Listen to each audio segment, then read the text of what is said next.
Director of County Human Resource Management and Assistant Director Human Resource Management, respectively. Also, that through personnel enrichment from receipt of irregular salary arrears amounting to 5.6 million Kenya shillings, and also abuse of office through systematic payroll fraud and syndicate, approximately 32 million shillings, and also abuse of office by influencing dual appointments outside the lawful establishment.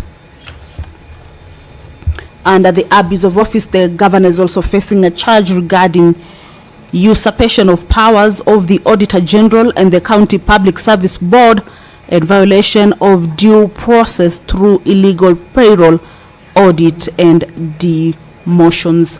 These are some of the charges the governor is facing.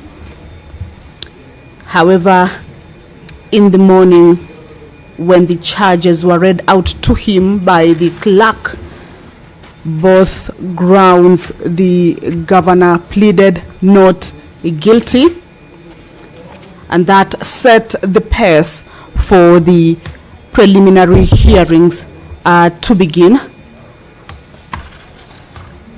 with the governor's side bringing up the preliminary objections regarding the threshold, on whether that particular threshold was met or warrants that particular motion. This is a matter that is coming up for ruling this afternoon. The Speaker indicated that he will be giving a ruling regarding the preliminary objections, as the governor's legal team is indicating that there is no clear threshold to give the motion some life for it to be able to proceed on to the next stage. The matter stems from the total number of members of County Assembly elected or represented in the County Assembly of Nyamira, as well as the number of the members who were present during the voting of the motion, vis-a-vis the number of members who supported that particular motion. Remember, 23 out of the 32 that were present voted to support that particular motion. However, the question that is coming up is whether the 2/3 threshold was met regarding the number of members, that is the total number of the County Assembly members or members of the County Assembly, and the ones that were present during the time that the motion was being moved at the County Assembly. If you're just joining us, is that the House is about to resume the hearing and determination on the proposed removal from office by impeachment of Honorable Amos Nyaribo, that is the governor of Nyamira County. He is facing an impeachment motion, and the Senate has that mandate as a quasi-judicial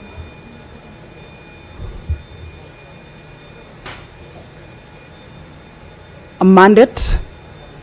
So that the hearing has already begun.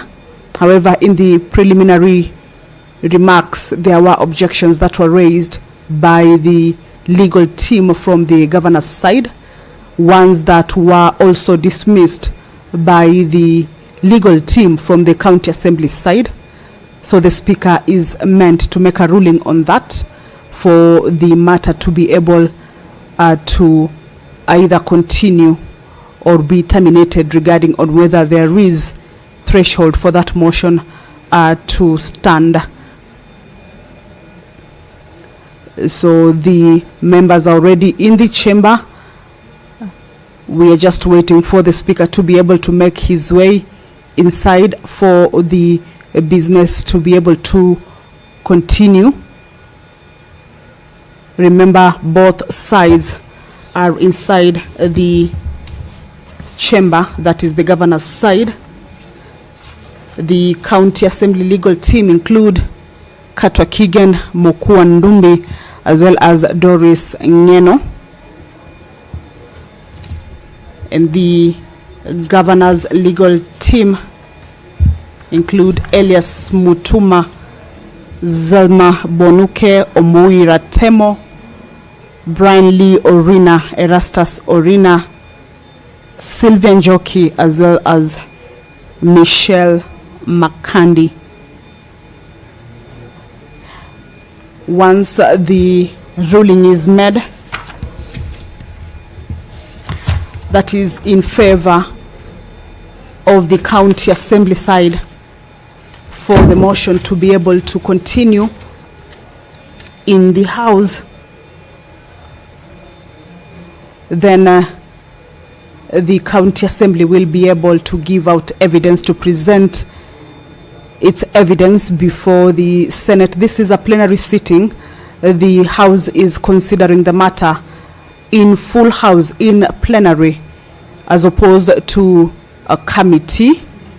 That particular motion for the impeachment hearing to be done the committee way flopped last week in the chamber, and the members of the Senate adopted the plenary way to hear and determine on this particular matter. So this is a full House. All senators are able to follow on the presentations from both sides, that is the County Assembly, that are making their case. They will be able to present all the evidence that they deem fit to be able to make their case concrete. The governor's side will also be able to give their presentations to be able to counter any accusations that the governor is facing or that the County Assembly will present. At this point, if there are any witnesses, any affidavits that were sworn, any audio that is to be played, any video that is to be played, any witnesses that are to be called upon to give their testimony, that is the presentation of evidence that will be done by either side, in a way that to ensure that each side is able to defend its position.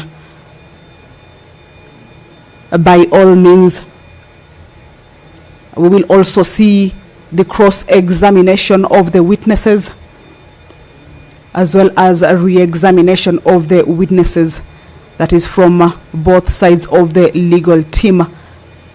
That is the next process that will be following at the time the ruling that is made by the Speaker, if either the motion will be upheld to be able to proceed or to move on to the next stage.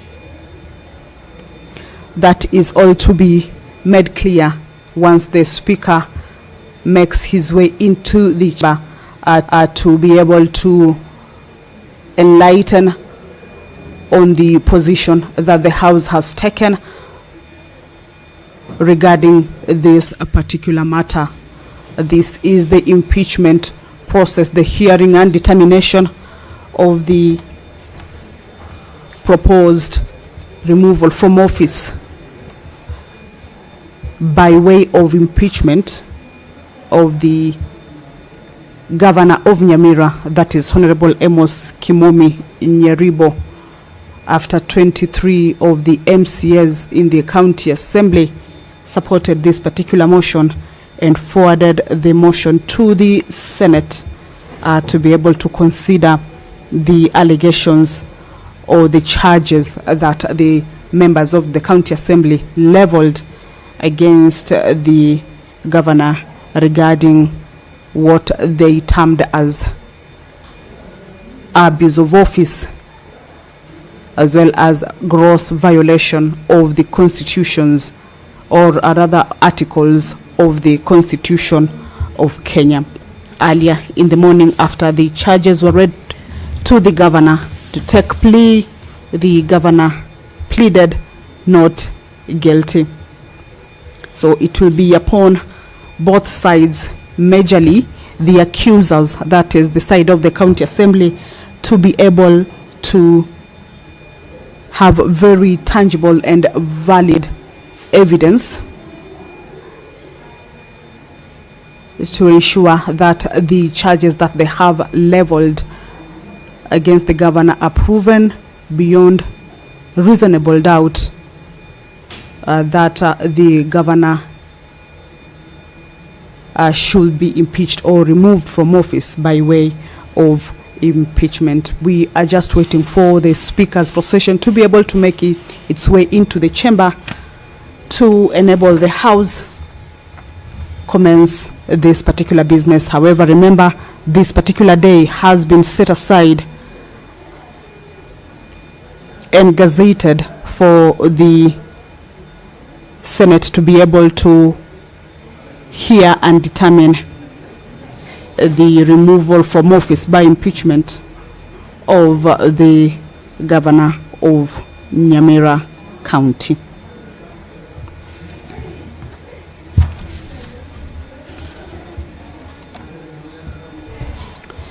The governor is facing allegations regarding gross violation of the Constitution of Kenya, as well as the County Governments Act 2012, on a myriad of issues. Appointments that the county assemblies, or rather county assembly says, were done outside the law, majorly not involving the county assemblies.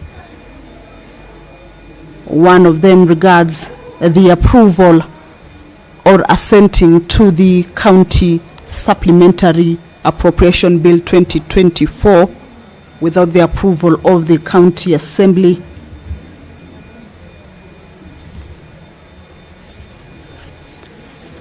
This may have emanated as well from the accusation that the governor allowed deliberations of formal engagements and endorsements, as well as support of unlawful, illegal and unconstitutional formation of the Bunge Mashinani. This is the assembly meeting, county assembly meeting, that was done away from the designated county assembly chambers. Remember, the county has been running on parallel county assemblies until a time when the committee intervened on this particular matter, and during that time, that is when some of the laws were passed or considered, as well as some of the appointments that the governor is now being accused of having done them outside the law were done. Also, the appointment and selection of a panel for recruitment of the chairperson, secretary and members of the Nyamira County Public Service Board without the approval of the county assembly. Some of the articles that the governor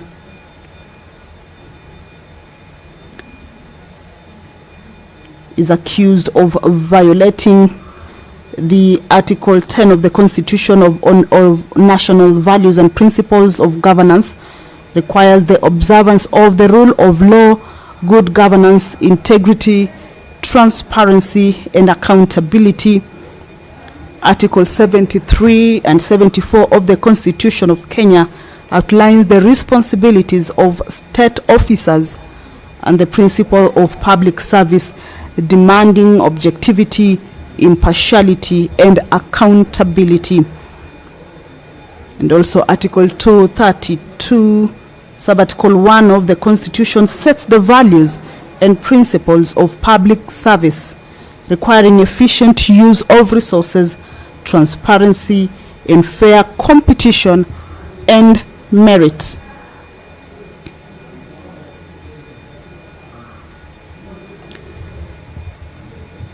Under these articles, the governor is accused to have appointed a selection panel for the recruitment of the chairperson, secretary, and members of the Nyamira County Public Service Board without the approval of the County Assembly of Nyamira, and that the governor willfully circumvented the legitimate constitutional approval process, rendering the appointment unlawful, and also that the selection panel proceeded to invite, also shortlist and conduct interviews for applicants for the positions of chairperson, secretary, and members of the Nyamira County Public Service Board in total defiance of clear judicial and senatorial pronouncements, and also that these actions then are contrary to constitutional principles and undermines public service integrity. So in their submissions, the County Assembly has pointed out on a number of articles of the Constitution of Kenya that, as they accuse the governor of gross violation of the Constitution of Kenya, have highlighted various articles to be able to back their accusations up. The Senate is about to resume its sitting this afternoon.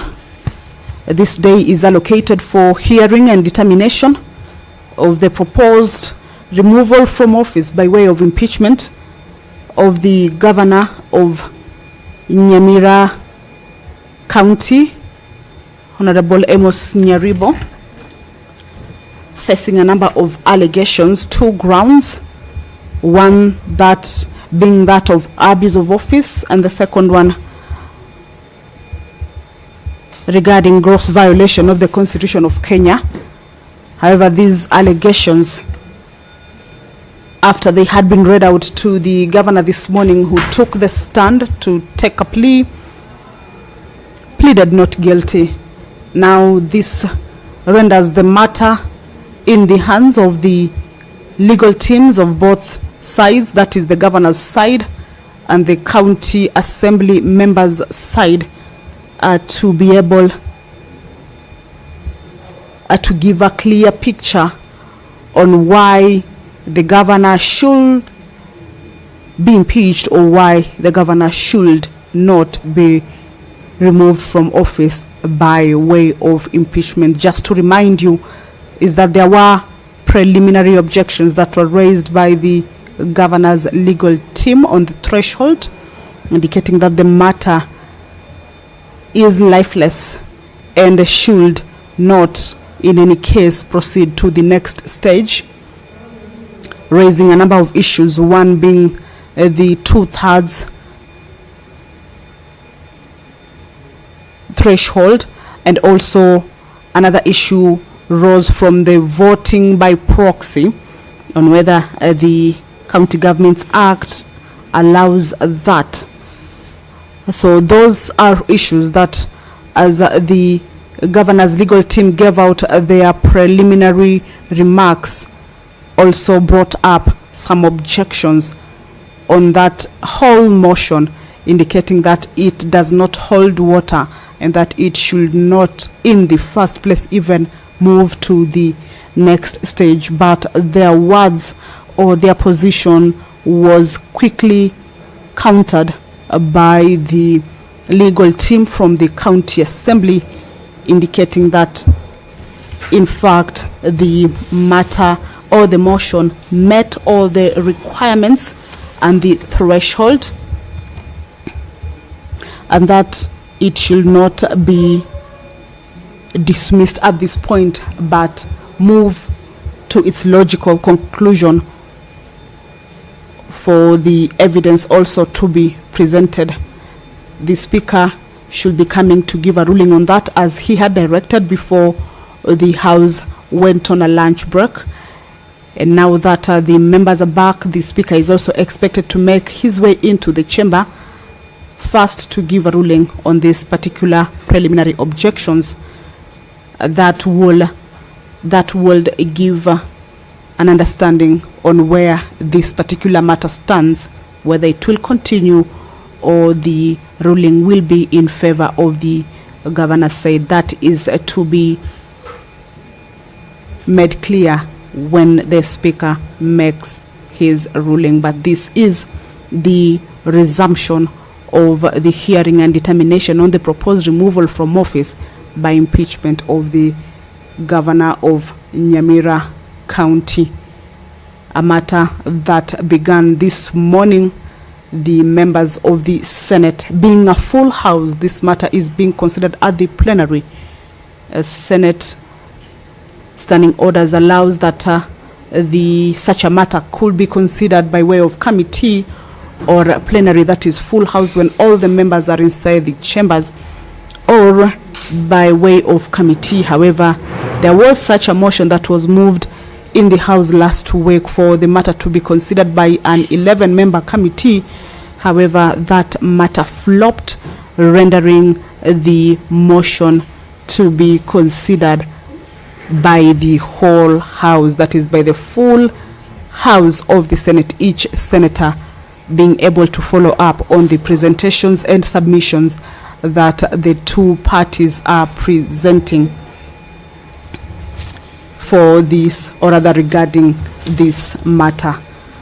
But remember, if the Speaker rules in favor of the County Assembly, that is for the matter to be able to continue, or the motion to be able to continue, then both sides will have an opportunity to bring on board their evidence, especially the accusers of the governor's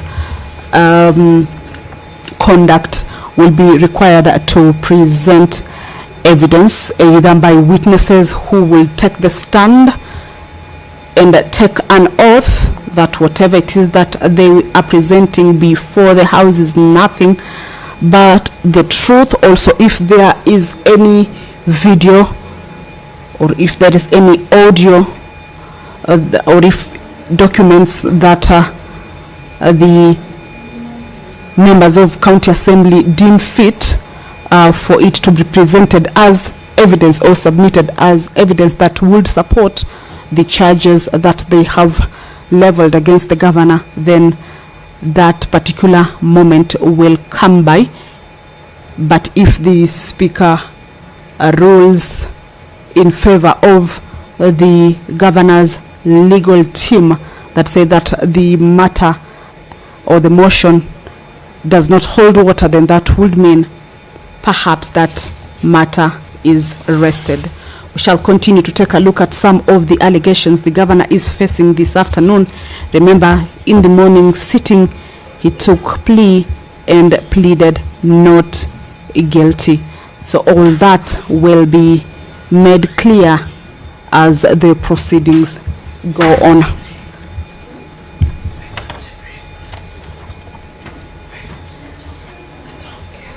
The governor is accused also of abuse of office by improper use of his authority in recruitment of staff without approved budget. Some of the articles that the members of the County Assembly indicate were violated include Article 10 of the Constitution on national values, Article 73, 74, and 75 on the responsibilities of state officers and the principles of public service, as well as Articles 201 subarticle A, D, and E of the Constitution of Kenya regarding openness and accountability, including public participation in financial matters, that public money shall be used in a prudent and responsible way. E indicates that financial management shall be responsible and fiscal reporting shall be clear. The County Assembly indicates that the governor presided over and influenced the approval of recruitment of staff without an approved budget. They have attached County Executive Committee minutes that were recorded on the 26th of February 2021, of course, in his response to an inquiry from the Controller of Budget, that the recruitment approved by the county executive with full knowledge that there was no budgetary provision for that particular recruitment to be able to take place.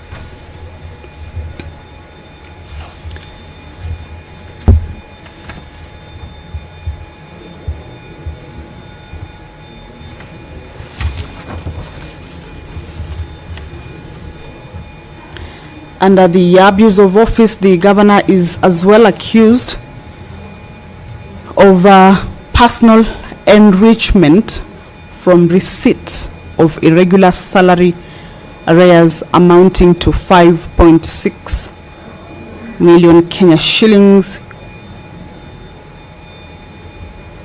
The Constitution indicates that there shall be openness and accountability, including public participation in financial matters.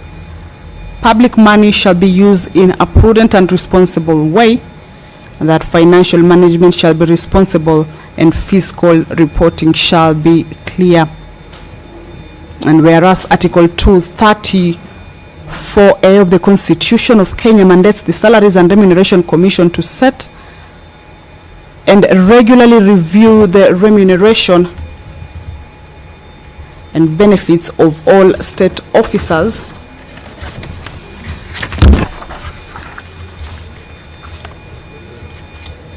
as well as Section 97 of the Public Finance Management Act requires public funds to be used in accordance with the law and for the purpose for which they were appropriated. Also, Section 46 of the Anti-Corruption and Economic Crimes Act of 2003 provides that a person who uses his office to improperly confer a benefit on himself or anyone else is guilty of an offense. The members of the County Assembly indicate that in September 2021, through the facilitation of two cherry-picked officers, that is Mr. Godfrey Kiriago, the Director Human Resource, and Imelda Nyaberi, the Payroll Manager, the Governor conferred upon himself an irregular salary payment christened as arrears and amounting to 5.6 million Kenya shillings.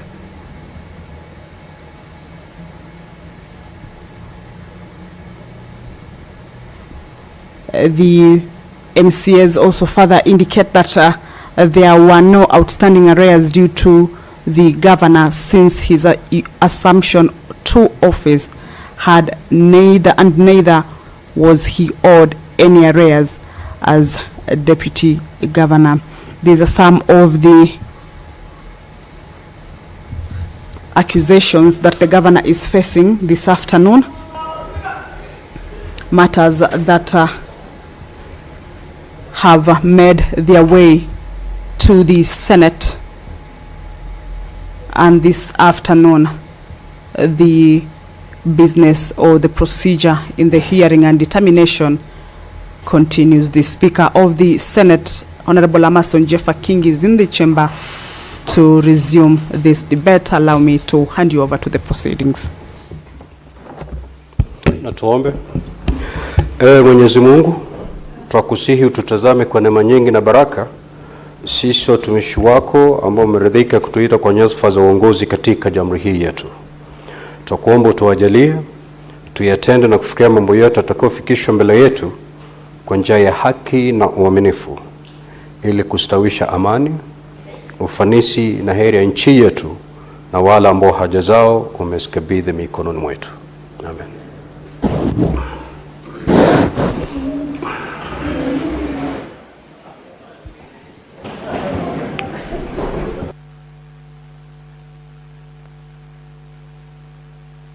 So, Clerk, do you have quorum?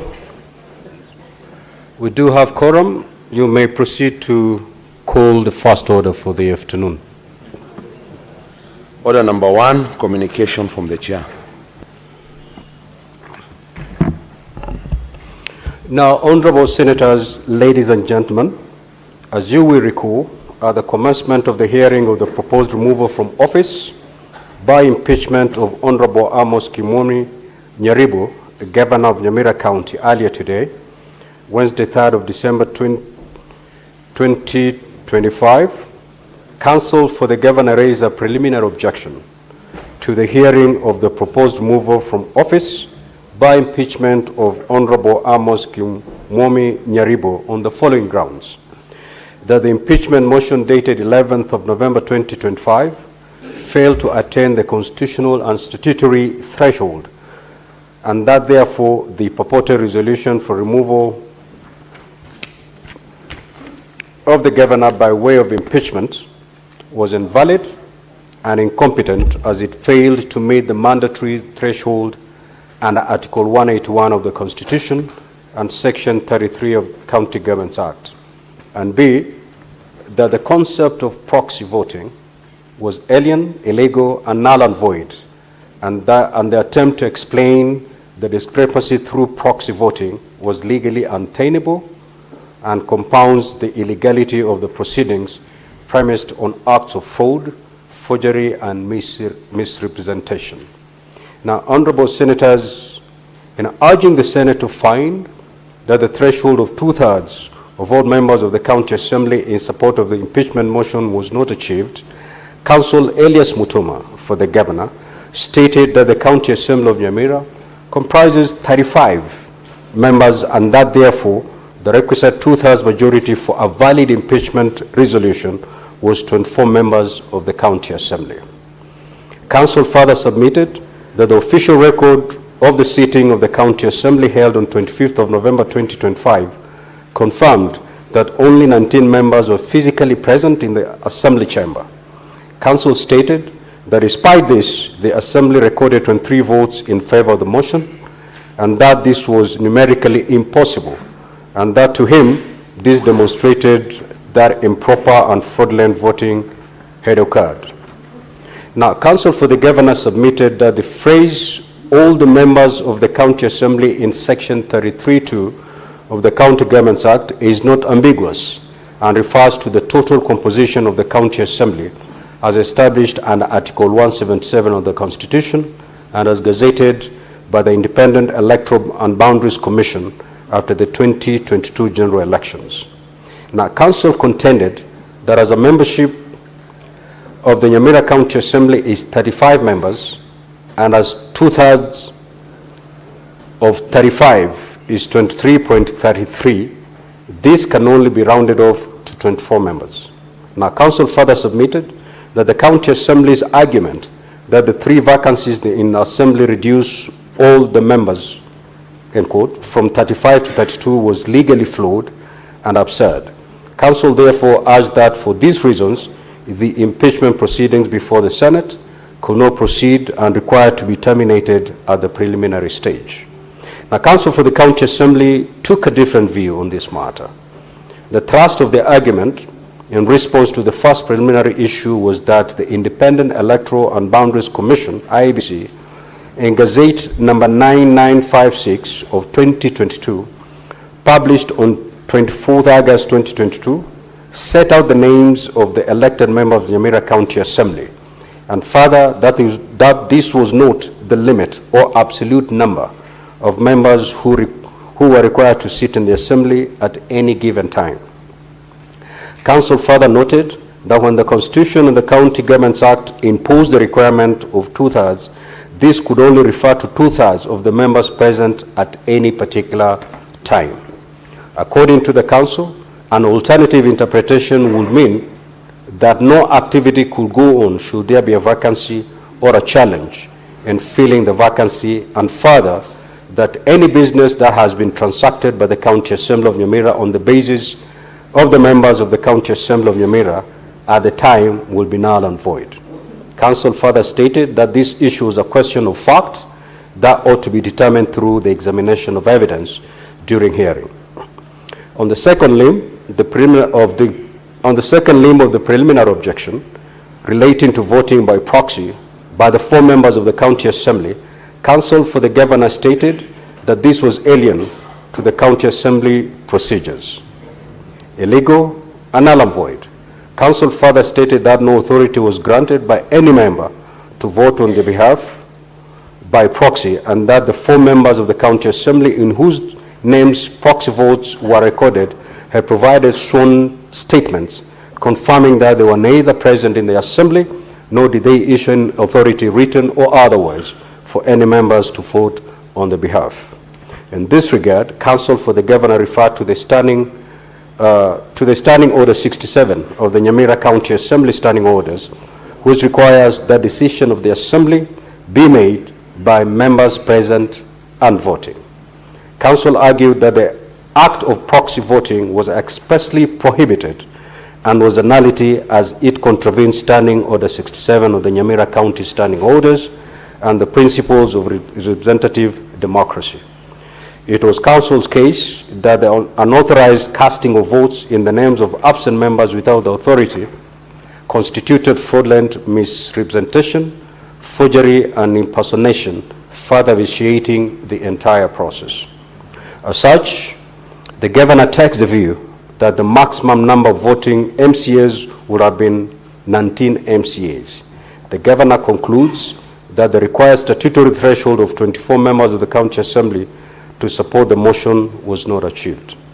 In response, Counsel for the County Assembly stated that the delegation of voting by proxy was carried out in a right manner, and further that the proxy letters were available as evidence of the said delegation. Now, in support of this submission, Counsel referred to the case of Mukisa Biscuit Manufacturing Company Limited versus West End Distributors 1969 EA page 696, which set out the threshold for a preliminary objection. In particular, Counsel stated that the issues raised and in question, that is the number of persons who voted, was a contested fact that ought not to be argued at the preliminary stage.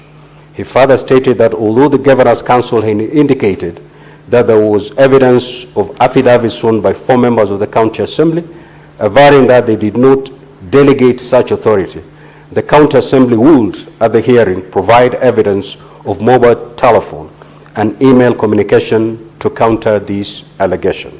It was therefore not possible for the Senate to make a determination on the matter at the preliminary stage without hearing evidence on the matter.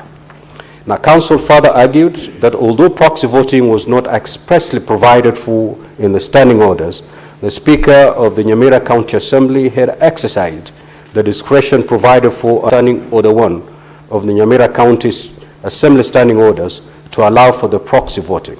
He further stated that although the standing orders were silent in expressly providing for proxy voting, this did not bar the use of proxy voting in the Assembly.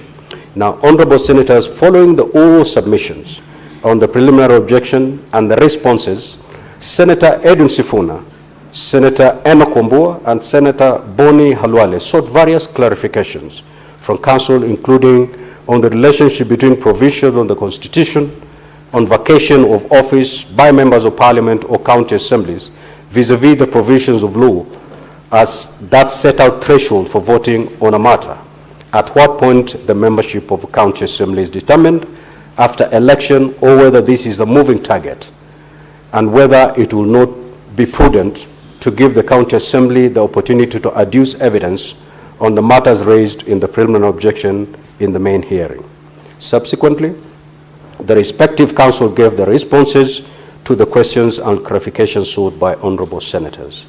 Arising from the preliminary issues canvassed, the following are the issues that require determination by the Senate. 1, whether the preliminary objection raised qualifies as a preliminary objection, properly so called, and whether therefore its determination must precede the further progress of the current impeachment process. And 2, if the answer to the first issue is in the affirmative, then whether the 2/3 threshold required for voting on the impeachment motion of the county assembly was met.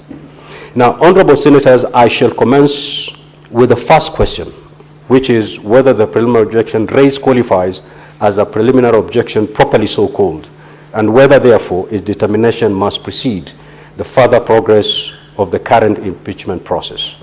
As you will recall, the Senate has previously been confronted with this question in previous impeachment proceedings. The question of what constitutes a preliminary objection was well set out in the leading case of Mukisa Biscuit Manufacturing Company Limited versus West End Distributors. And this is what, in that matter, the court held. A preliminary objection consists of a point of law which has been pleaded or which arises by clear implication out of the pleadings, and which, if argued as a preliminary point, may dispose of the suit. Examples are on the objection to the jurisdiction of the court, or a plea of the limitation or submission that the parties are bound by contract giving rise to the suit to refer the dispute to arbitration. A preliminary objection raises a pure point of law, which is argued on the assumption that all facts pleaded by the other side are correct. It cannot be raised if any fact has to be ascertained or if what is sought is the exercise of judicial discretion. Now, honorable senators, in light of this similar decision, it is now well settled and established in our practice that a preliminary objection does not require evidence to be adduced as proof of its existence.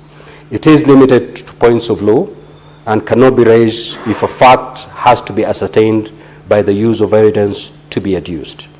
Reference has been variously made by counsel for the governor and counsel for the county assembly to the jurisprudence that has been laid down by this House in the two Kericho impeachment matters, now commonly referred to as Kericho 1 and Kericho 2, in which the Senate arrived at different conclusions on the nature of preliminary objection and the appropriate place at which to make a determination.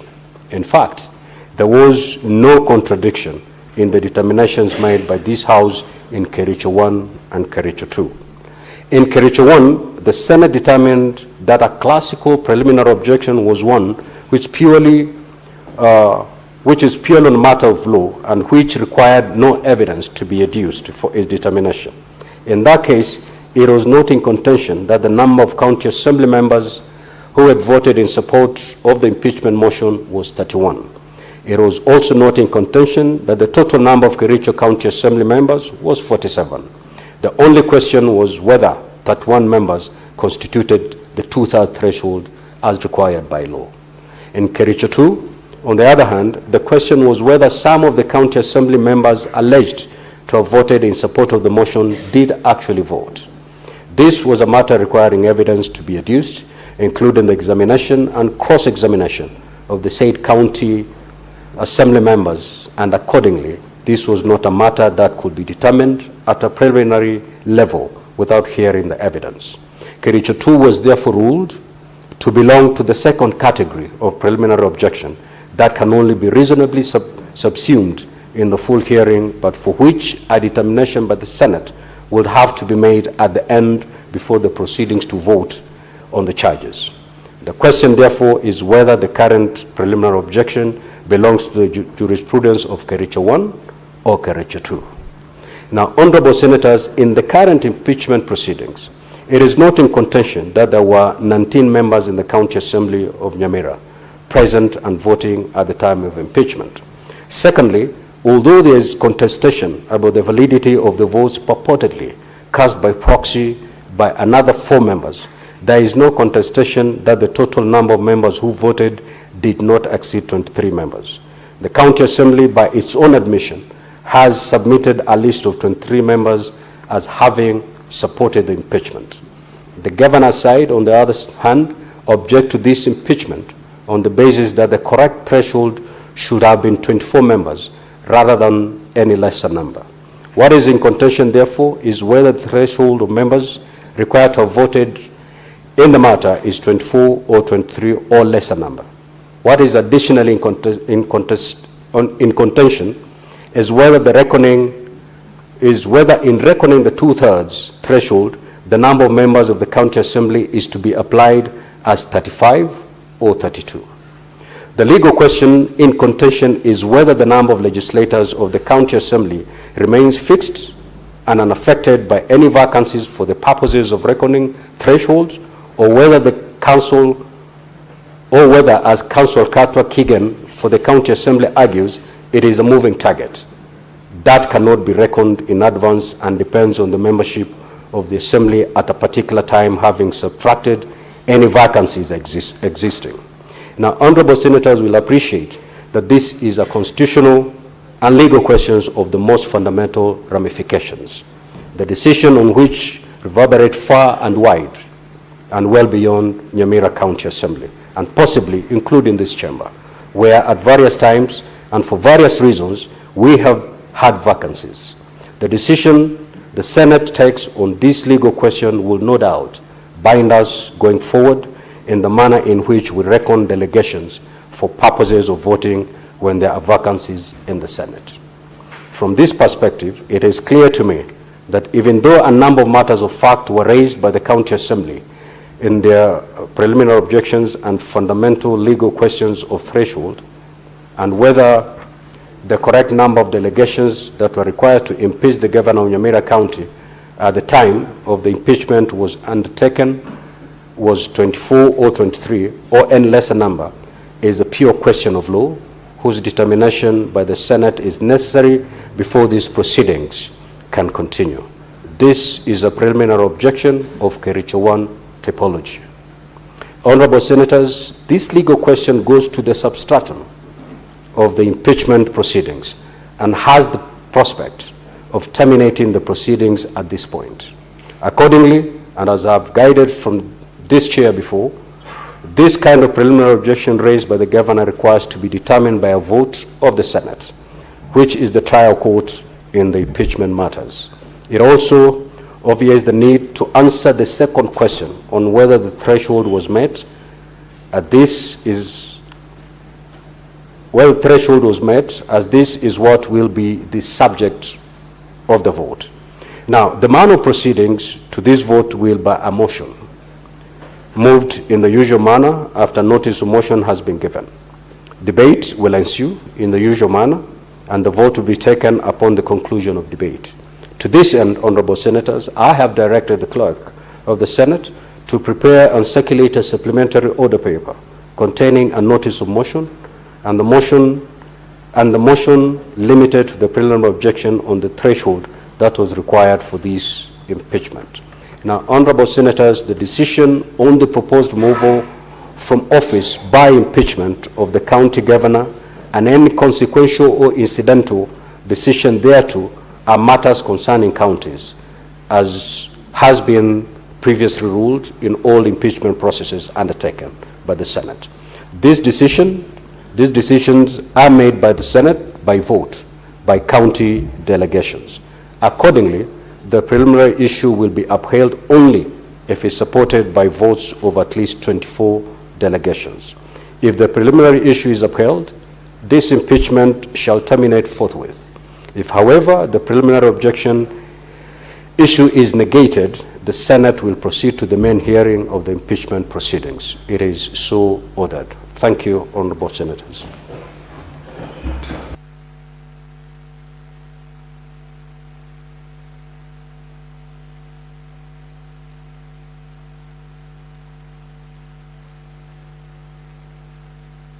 So, honorable senators, you'll be provided with a supplementary order paper that is going to guide us in the proceedings for the afternoon.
Order, honorable senators.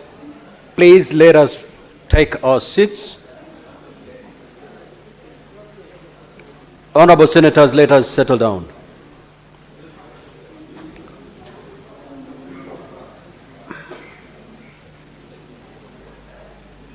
Senator Osotsi.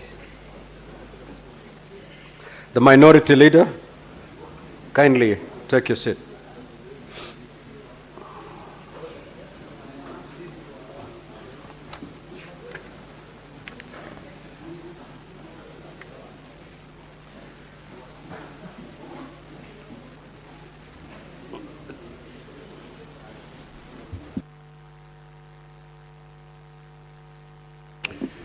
You know, honorable senators, I want to believe that all of you now have the supplementary order paper. That is the one that is going to guide us.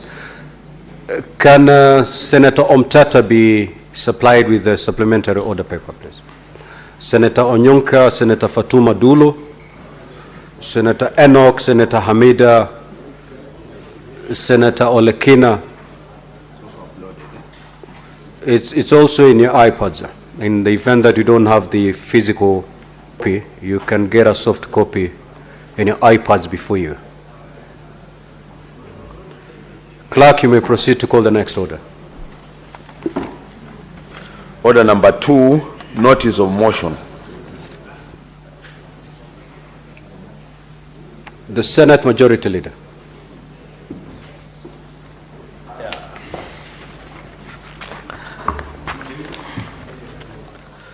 Thank you, Mr. Speaker. Mr. Speaker, I rise to give notice of the following motion, which is a preliminary objection by the Governor of Nyamira County on the threshold applied for the proposed removal from office by impeachment of the Governor of Nyamira County. Oh, sorry. Allow me to take it again, Mr. Speaker. This is notice of motion for preliminary objection by the Governor of Nyamira County on the threshold applied for the proposed removal from office by impeachment of the Governor of Nyamira County by the County Assembly. Aware that pursuant to Article 181 of the Constitution and Section 33 of the County Governments Act 2012, on Tuesday the 25th of November 2025, the County Assembly of Nyamira approved a motion for the removal from office by impeachment of Honorable Amos Nyaribo, the Governor of Nyamira County, noting that by letter reference SPK/CAN/1/2025 dated 25th November 2025 and received in the office of the Speaker of the Senate on the 26th of November 2025, the Senate of the approval of the motion by the County Assembly and further forwarded to the Speaker of the Senate documents in evidence of the proceedings of the Assembly, including the list of the 23 members of the County Assembly that voted in favor of the removal from office by impeachment of Governor of Nyamira County. Further noting that one of the preliminary objections raised by Honorable Amos Nyaribo, the Governor of Nyaribo County, was a requisite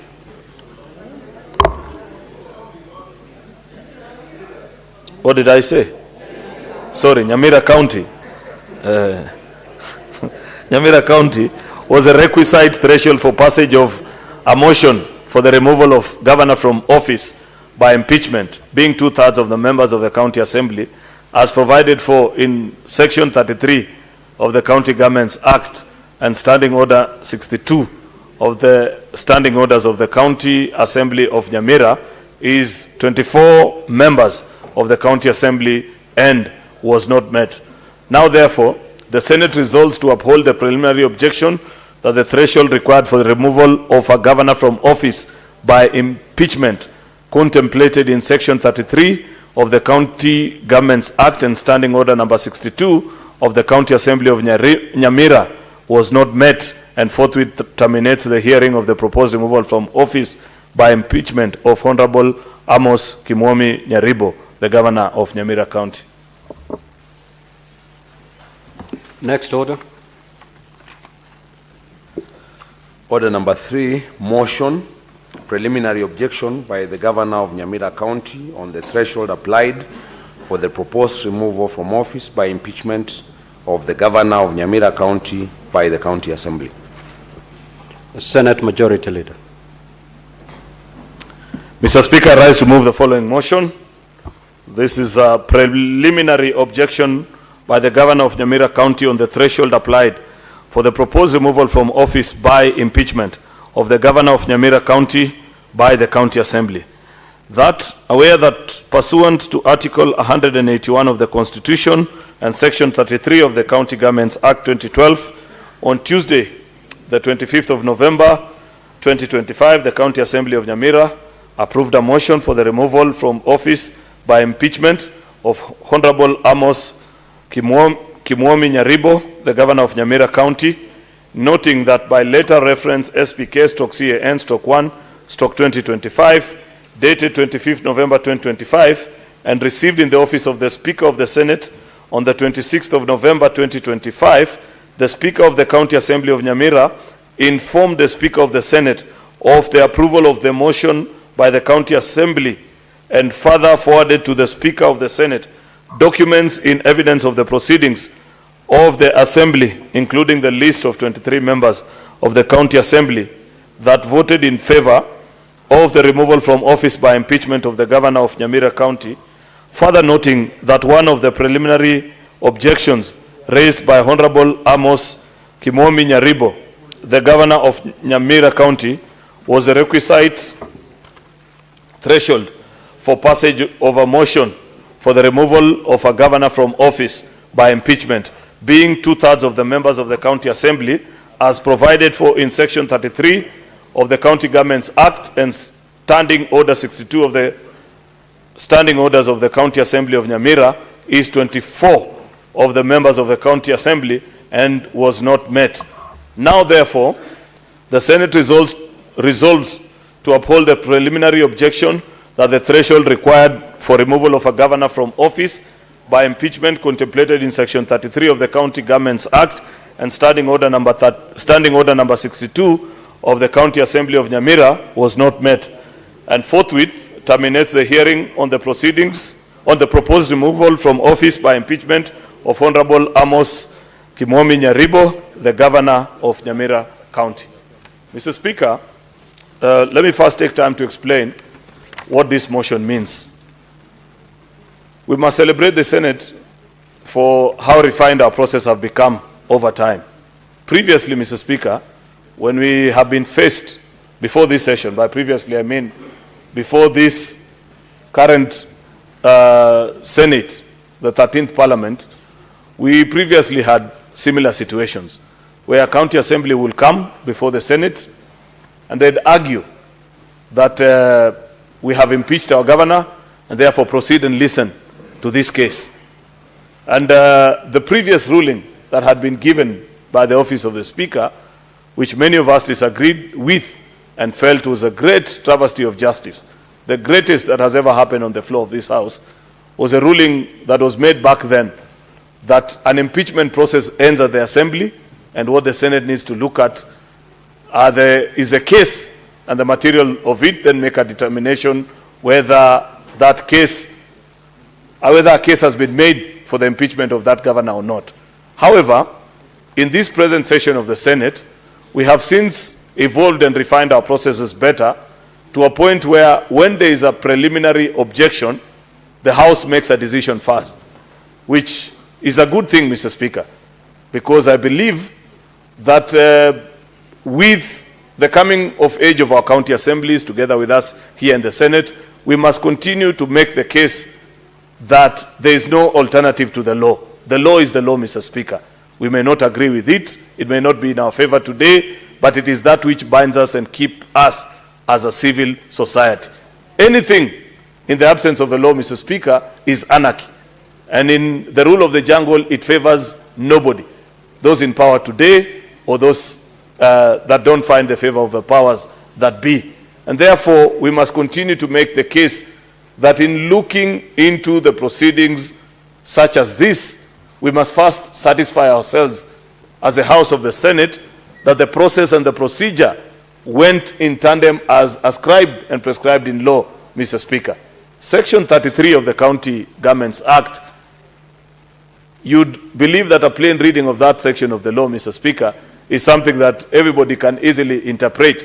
In fact, earlier today, while listening to the proceedings, Mr. Speaker, I walked over to the clerk and asked them that what happened to what we used to have back then called the Legislative Summit.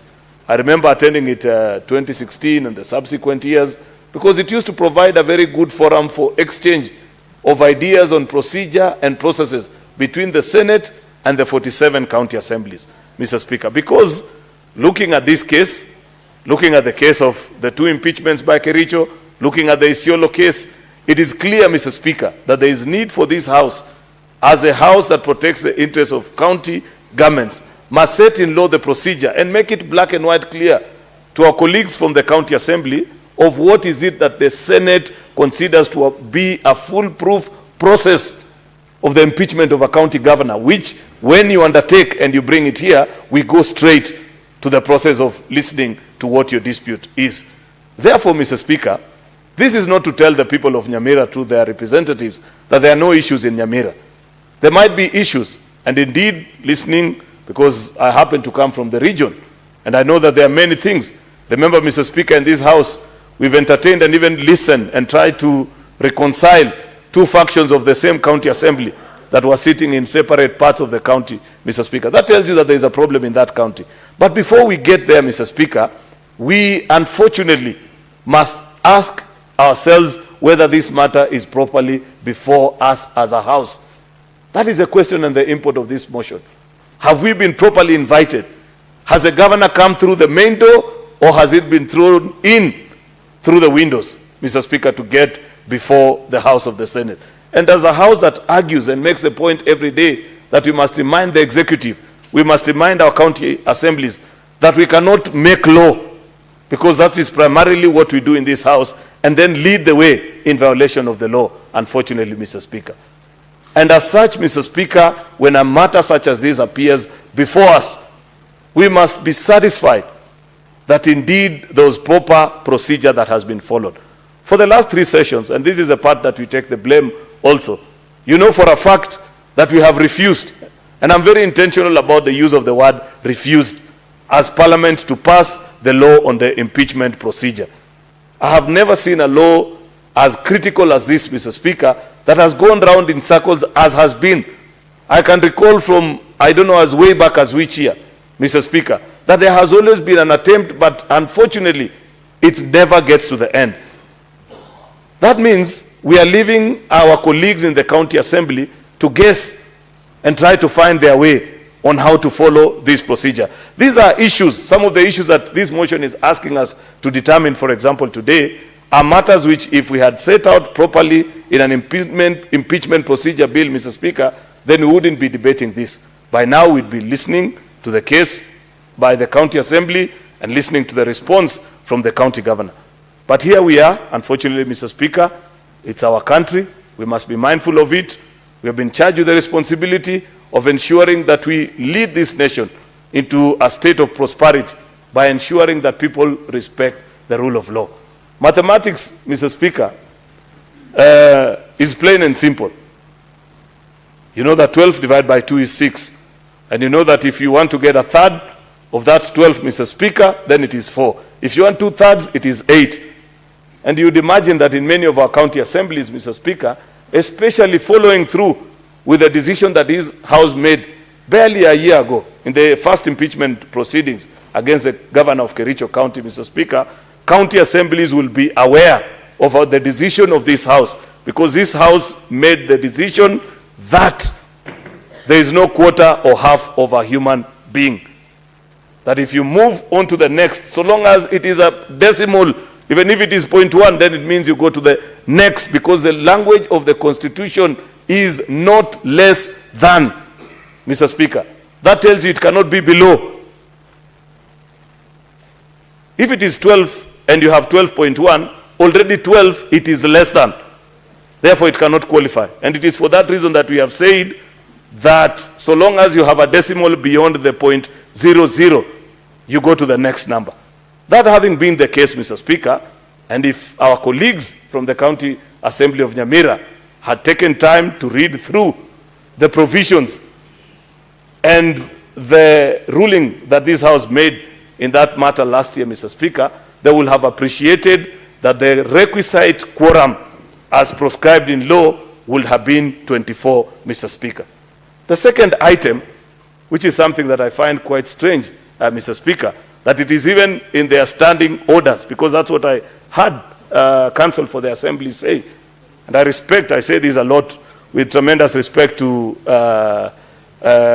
Advocate Katwa Kigen, because he's a senior counsel, somebody I respect, a friend of mine, Mr. Speaker, that in the County Assembly of Nyamira, their standing orders provide for an alien creature, alien to any legislature world over, has a provision called voting by proxy. I have never heard of such an animal, Mr. Speaker.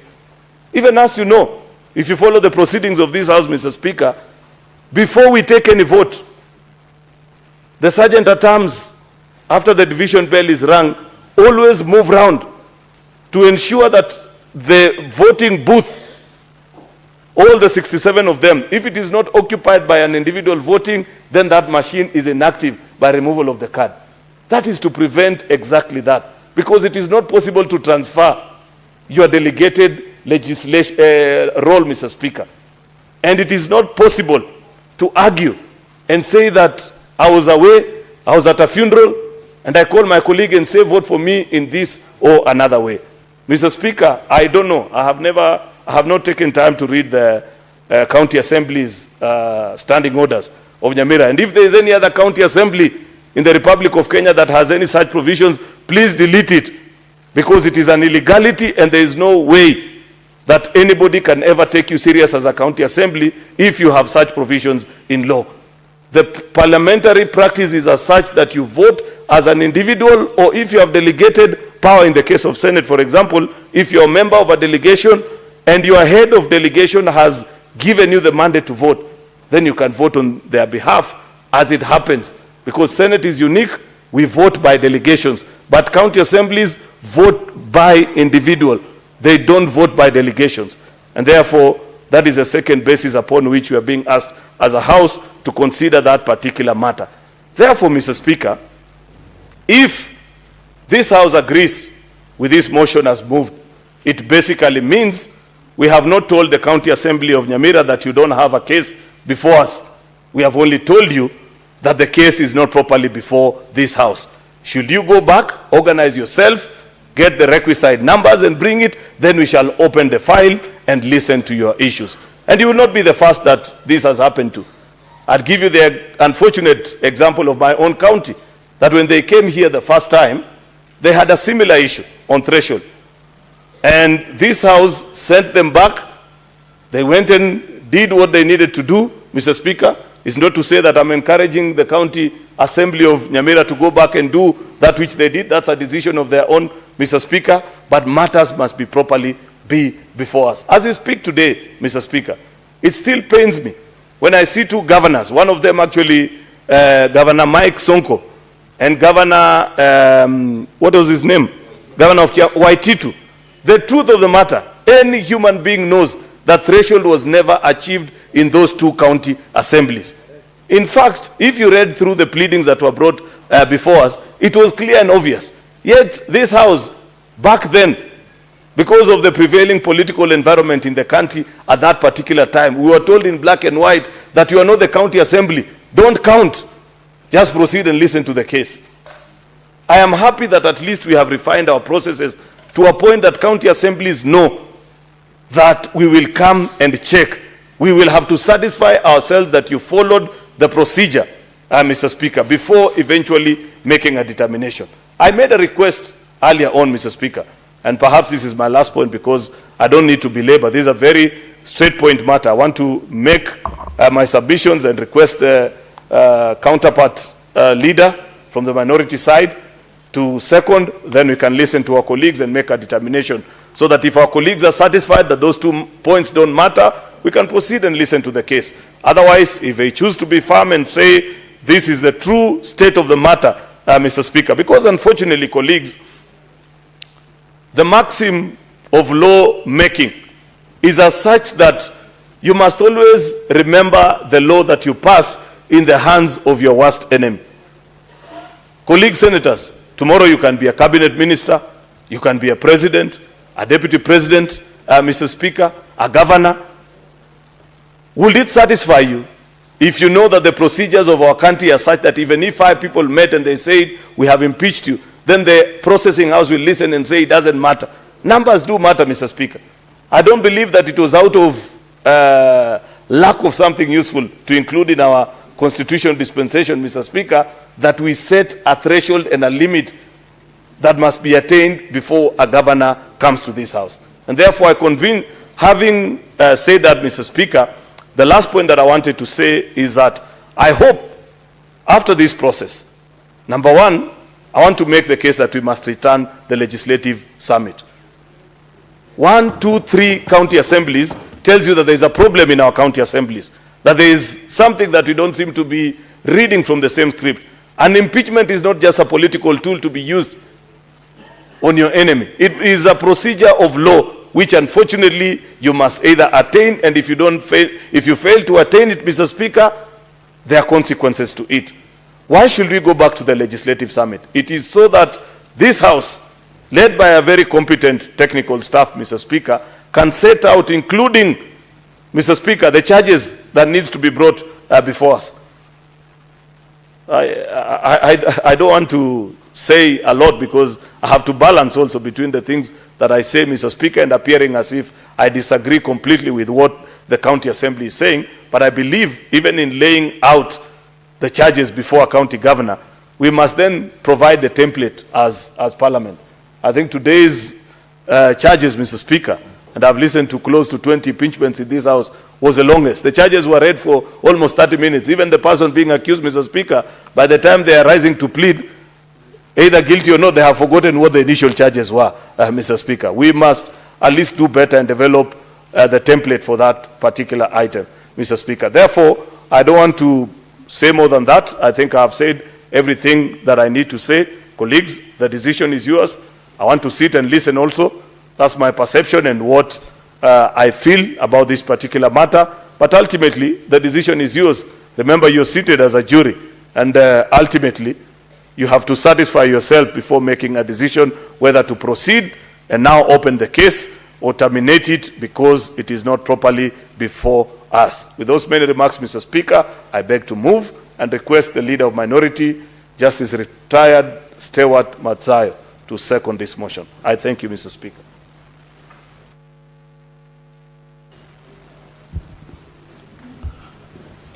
Asante mstahiki Spika. Mstahiki Spika, kwanza nataka kuunga mkono aliyosema yote ndugu yangu Aaron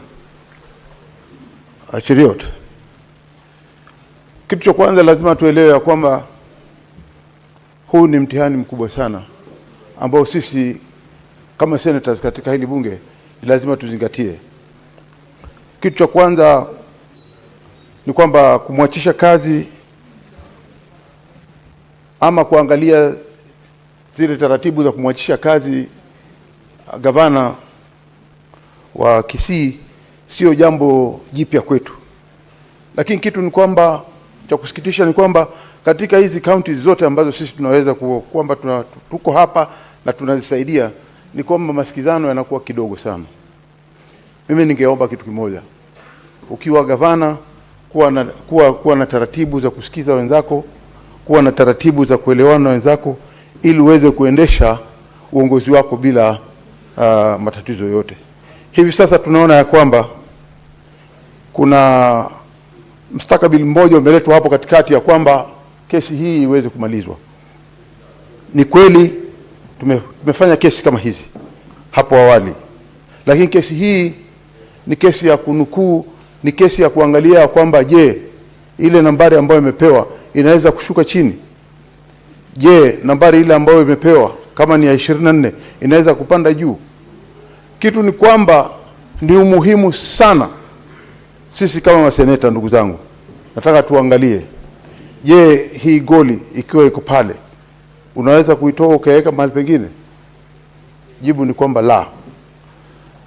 Swala hili lilo mbele yetu ni swala muhimu sana na ni lazima tuweze kulijibu na lazima tuweze kuchukua msimamo. Mimi nataka kuomba maseneta, wakati huu mgumu ambao tuko nao, kumwachisha kazi mtu ni kitu ambacho kunaweza kuleta hasara. Watu wa nyumbani kule Nyamira ni watu wanataka waweze kusikizana. Sisi tunaweza kusema yote haya, lakini ikiwa kama nyumbani hakutakuwa na masikizano, hata ukiregeshwa wewe kama gavana unaweza kujipata katika kona mbaya na vile vile ukarudi hapa tena. Na hii kwa sababu si mara ya kwanza, ingekuwa bora zaidi tuchukue msimamo ili jambo kama hili lisiweze kutokea tena. Ningependa kuunga mkono aliyosema yote ndugu yangu Cheriot, na kwamba maseneta hivi sasa mlioko, tumieni akili zenu kuamua hii kesi, kama vile ambavyo Wakenya wote saa hizi popote wale walipo wanaweza kuangalia na kujua kwamba hii ni nyumba ambayo inaweza kuchukua hatua, na ni nyumba ambayo inaweza kukata kesi bila upendeleo wa aina yoyote, upande huu ama upande huu, na kuweza kuonyesha Wakenya ya kwamba Senate ndio nyumba ambayo iko juu. Asante sana. Now, honorable senators, I will now proceed to propose the question, which is that aware that pursuant to Article 181 of the Constitution and Section 33 of the County Governments Act 2012, on Tuesday, 25th November 2025, the County Assembly of Nyamira approved a motion for the removal from office by impeachment of Honorable Amos Nyaribo, the Governor of Nyamira County.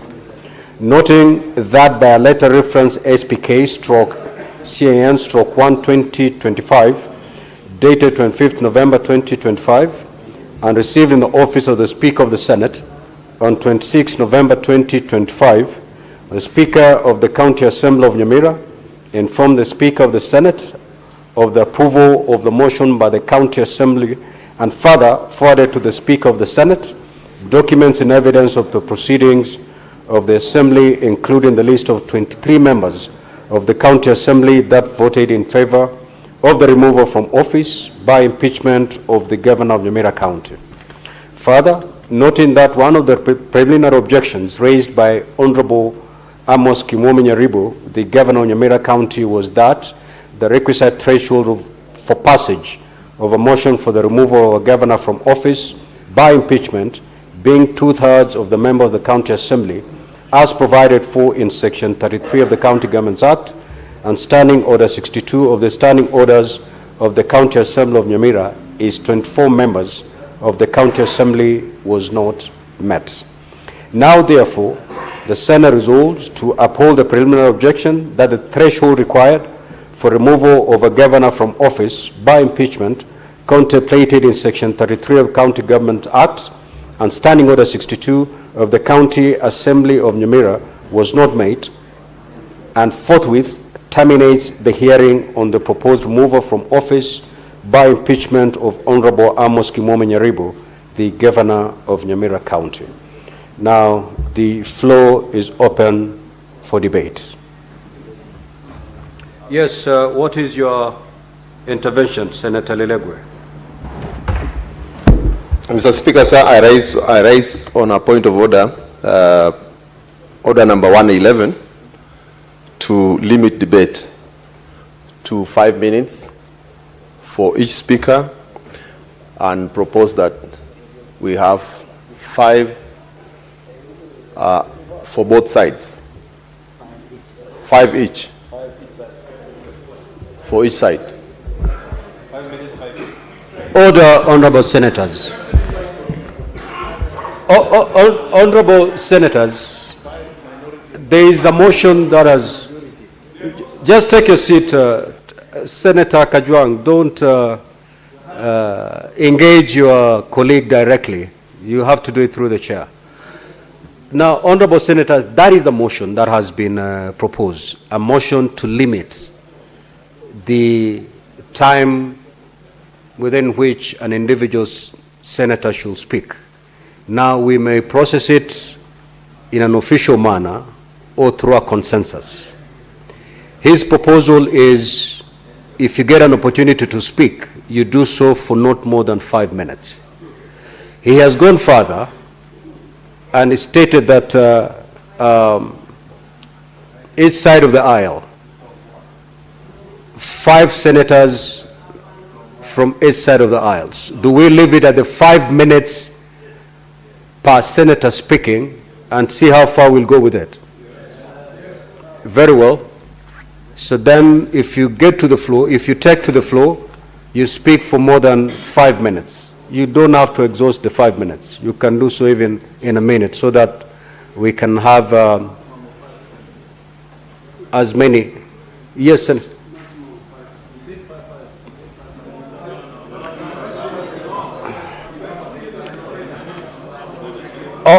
Honorable members, let's see how far we can stretch it.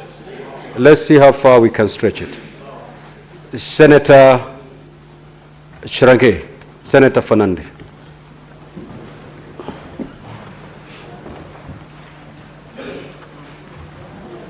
Thank you, Mr. Speaker. This is a very interesting motion. I agree that many people don't know that impeachment process is a political process. It's both civil and criminal at some where it can be measured. Either is beyond reasonable doubt, Mr. Speaker, or based on probabilities. Mr. Speaker, as I was listening to the majority leader moving, I remembered the case of Odinga and other versus IEBC in 2017 in the presidential petition. Mr. Speaker, and the decision of court then was not based on the outcome. It was based on the process and procedure that was followed, Mr. Speaker. So if the Supreme Court of the Republic of Kenya in Raila Odinga versus others and the IEBC was solely on the regularity, the processes, even how the electoral process was done from the time a voter kit was being acquired to the level that the voting was being done, Mr. Speaker, that matter is so. I want to say that this issue, the process and procedure must be very important, Mr. Speaker. And that is why I agree with the mover of the motion that as a House, Mr. Speaker, we have slept on our laurels by not ensuring that we pass Impeachment Procedure Act, Mr. Speaker, that Article 181 of the Constitution 2010 of the Republic of Kenya, Mr. Speaker. So Supreme Court has settled the matter of procedure and the importance of processes, and that was decided, Mr. Speaker.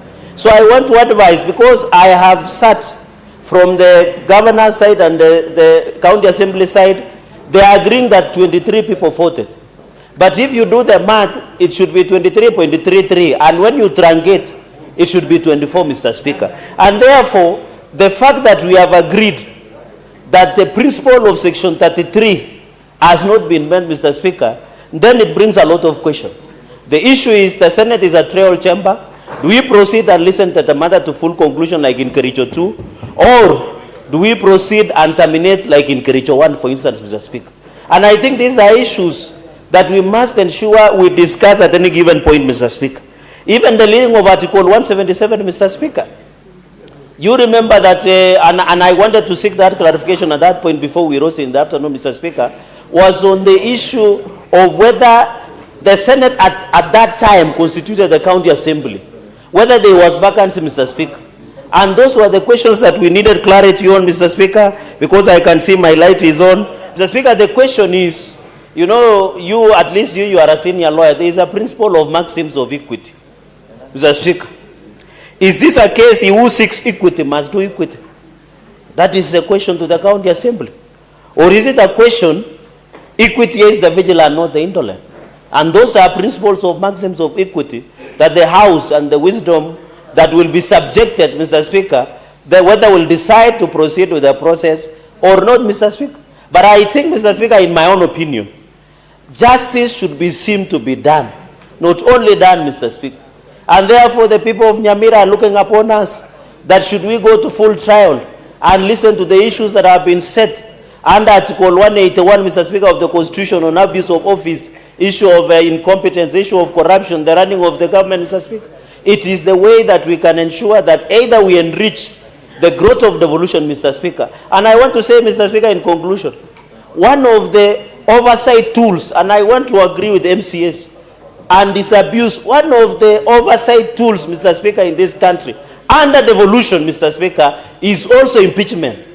That's the issue on oversight, Mr. Speaker.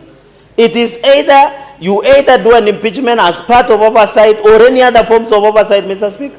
And therefore, Mr. Speaker, when the voting will come, let us listen keenly. We are the judges, Mr. Speaker, and you know, judges will only come out with judgment, either concurring or dissenting at that point. So, Mr. Speaker, I retreat to my chamber and consider and listen to the wisdom of Koris or lack of it. Mr. Speaker, I raise my case.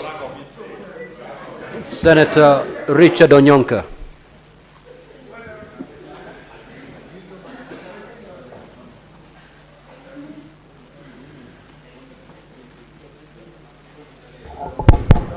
Thank you, Mr. Speaker. I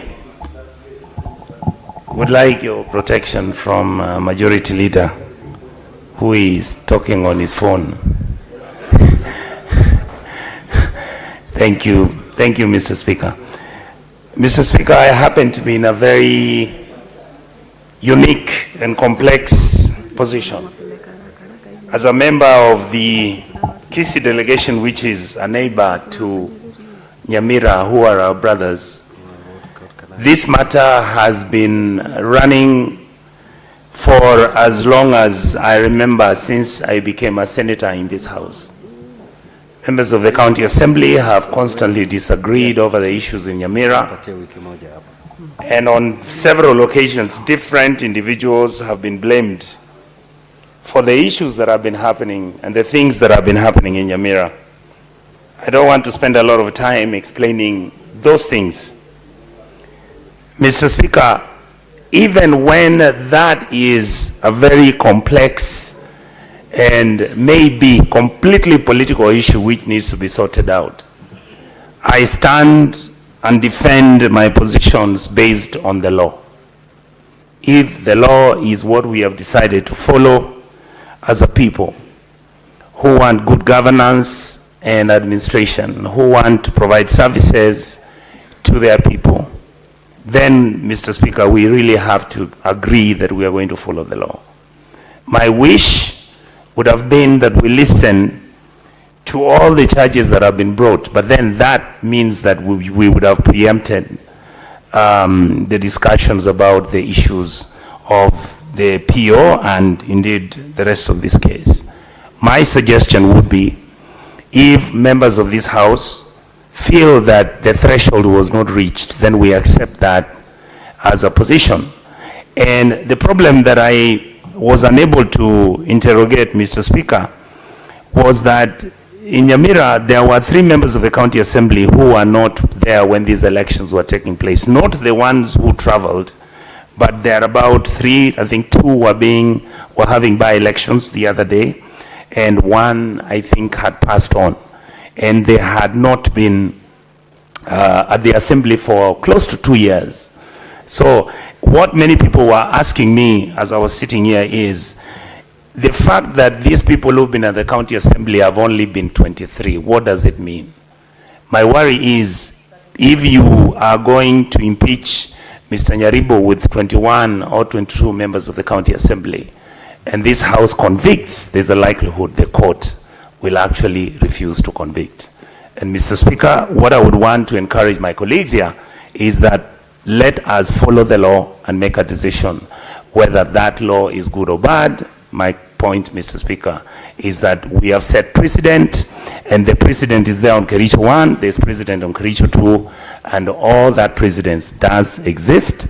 But I also, Mr. Speaker, wanted to mention that I was very impressed with Katwa Kigen's argument that when you have those people, if they are 21 or 22 in the county assembly, does the law actually allow them to then vote because they're the ones who are sitting there, or can they then even vote through proxy and continue making the arguments they're making? So my argument, Mr. Speaker, is that if the law, which is that the threshold should have been 24 members of the county assembly, and that threshold was not arrived at, then, Mr. Speaker, we should let the matter rest. Thank you so much. Senator Boni. Thank you, Mr. Speaker. Mr. Speaker, at the beginning, when I listened to the PO, I saw it as a straightforward case of 35 times 2/3. That's what I saw. And I was persuaded.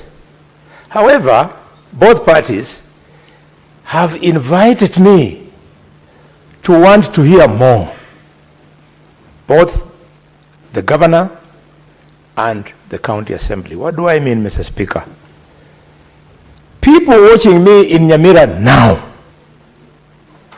want us to respond to the concerns by the county assembly. Nowhere in the jurisprudence of this country have we ever tested the issue of who is voting at the 2/3 majority. What do I mean? You all know, in this house, we have been voting with the threshold of 24, even when our brother, the late Cheptumo, was gone. Now, what has been brought by the county assembly, they are telling us, please remember there were 3 MCAs who are not in that county assembly. This is the time for us to prosecute that, and therefore we should give parties an opportunity to prosecute that matter. We see which way it should go, so that, colleagues, we guide county assemblies. We even guide this Senate, that what shall we be doing in the event members are not in plenary. Number 2, Mr. Speaker, again, parties have invited me on the issue of voting by proxy. You all speak good English. Voting proxy simply means a member of a team, like the one in the county assembly of Nyamira, asking another member to vote for him specifically in the same manner he would have voted. Let's not be emotional. Even in this house, we normally ask the leader of the delegation to tell the appointed the delegation to vote exactly in the manner the leader of that delegation would have voted. So we need again to hear submissions from both parties so that it would help us to know in future how shall we be handling this kind of issue. My final point, Mr. Speaker, again invited by both parties, is that they talked about letters. We didn't know letters were brought. This is the time for us to allow them to prosecute the matter, to show us these letters, just in the same way we did in Kericho 2, and those ones who thought this had not taken place, they were given an opportunity. Mr. Speaker, finally, but not least, the county assembly has come here for justice, looking for justice. So has the governor. It is therefore makes us stronger, more credible, more fatherly by hearing both. Let the PO be determined after we have heard the whole manenos, the whole issues, then we make a decision. I want to defeat in my submission the points raised by the Senator of Kericho, leader of majority. It is bigger than what you think. Kericho 1 was straightforward, Kericho 2 was straightforward. This one, both parties are not in agreement. In Kericho 1, we all remember, both parties were in agreement about the number of MCAs who had participated. For your information, leader of the majority, if you go by the presentation by the governor, it means 23.3 people voted, which we round to 24. But if you go by the persuasive argument by the county assembly, it means in the absence of those 3, only 21.3 people voted, rounding it.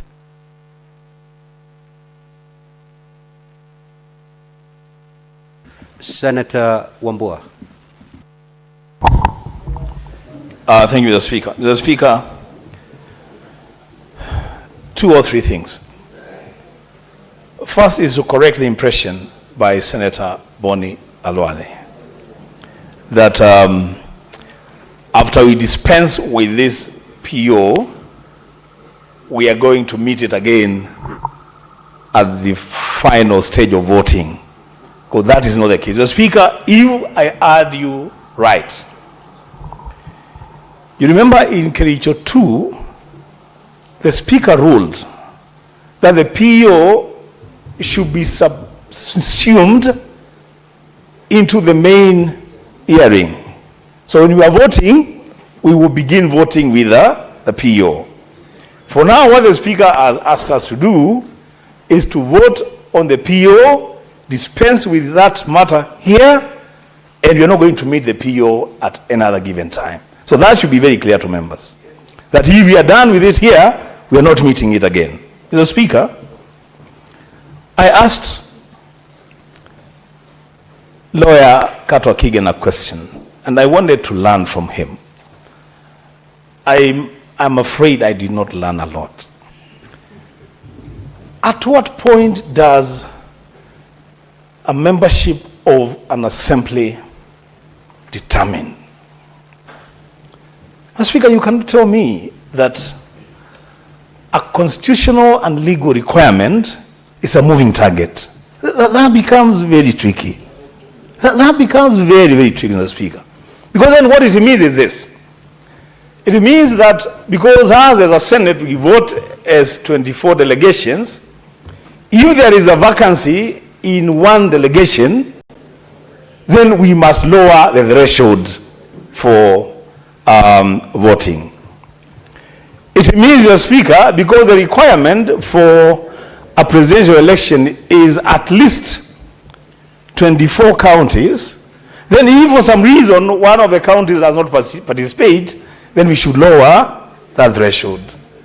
Mr. Speaker, I am still, and I will still need to talk to legal counsel at some point outside this chamber to understand how legal requirements can be moving targets that we keep pushing them to up and down depending on the number of members in the chamber. Mr. Speaker,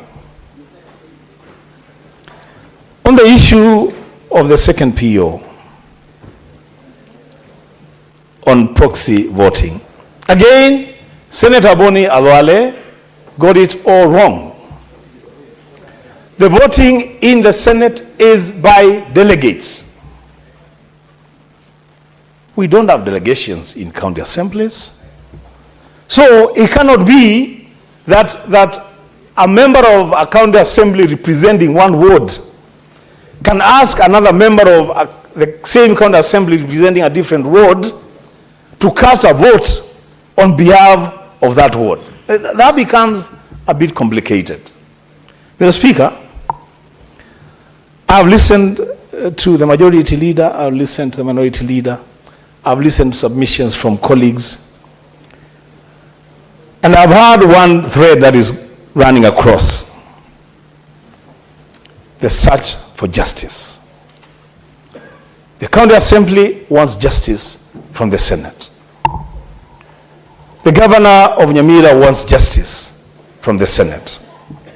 The people of Nyamira in totality are looking up to the Senate for justice. The Speaker, as I continue to listen and be persuaded by different members on the same subjects, I want to ask all of us to ensure that we just don't dispense justice, but let in the eyes of the public be seen to have dispensed justice. The Speaker, I submit. Senator Nderitu.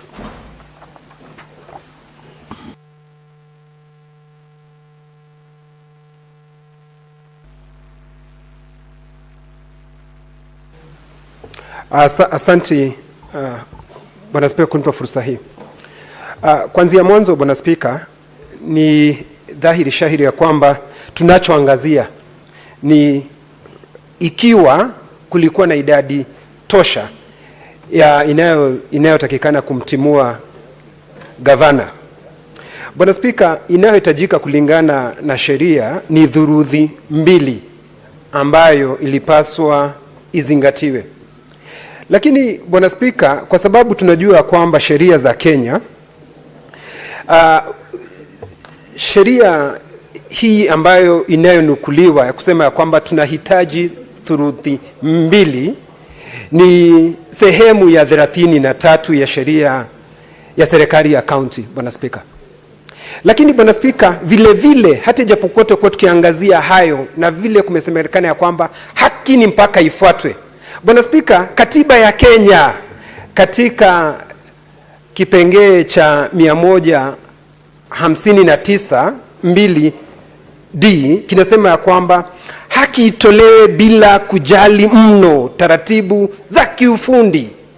Bwana Spika, vile ambavyo tungelitaka hata ijapokuwa Bwana Spika tunazingatia idadi, na tukiangalia vile ambavyo sheria ziko Bwana Spika, hii ni sehemu tu ya sheria za county Bwana Spika, na vile ambavyo katiba ya Kenya inasema ni ya kwamba tusifuatilie mno Bwana Spika taratibu za kiufundi Bwana Spika, na kwa sababu katiba ndiyo sheria ambayo inapaswa kufuata, sheria zile zingine zote zifuatwe, ni sisi hapa tuangazie Bwana Spika ya kwamba haki itendeke, na si haki kutendeka, haki inapaswa kuonekana ikitendeka Bwana Spika. Nimeketi hapa katika seneti hii tulipokuwa tukiangazia Bwana Spika hizi wakati kaunti ya Nyamira walikuwa na vikao katika sehemu tofauti Bwana Spika. Kwa hivyo mimi ningelitaka ya kwamba sio tu tufanye mambo hapa tukifuatilia vile ambavyo nimesikia ndugu zangu wakisema tukifuatilia ndiyo sheria, tunafuata sheria Bwana Spika, lakini haki inapaswa kuonekana ikitendeka kwa watu wote wa Nyamira Bwana Spika. Na Bwana Spika, mwongozo wetu kama seneti, mwongozo wetu kama maseneta, mwongozo wetu kama nchi ni katiba ya Kenya Bwana Spika. Na katiba nimeinukuu vizuri katika kile kipengee cha 159.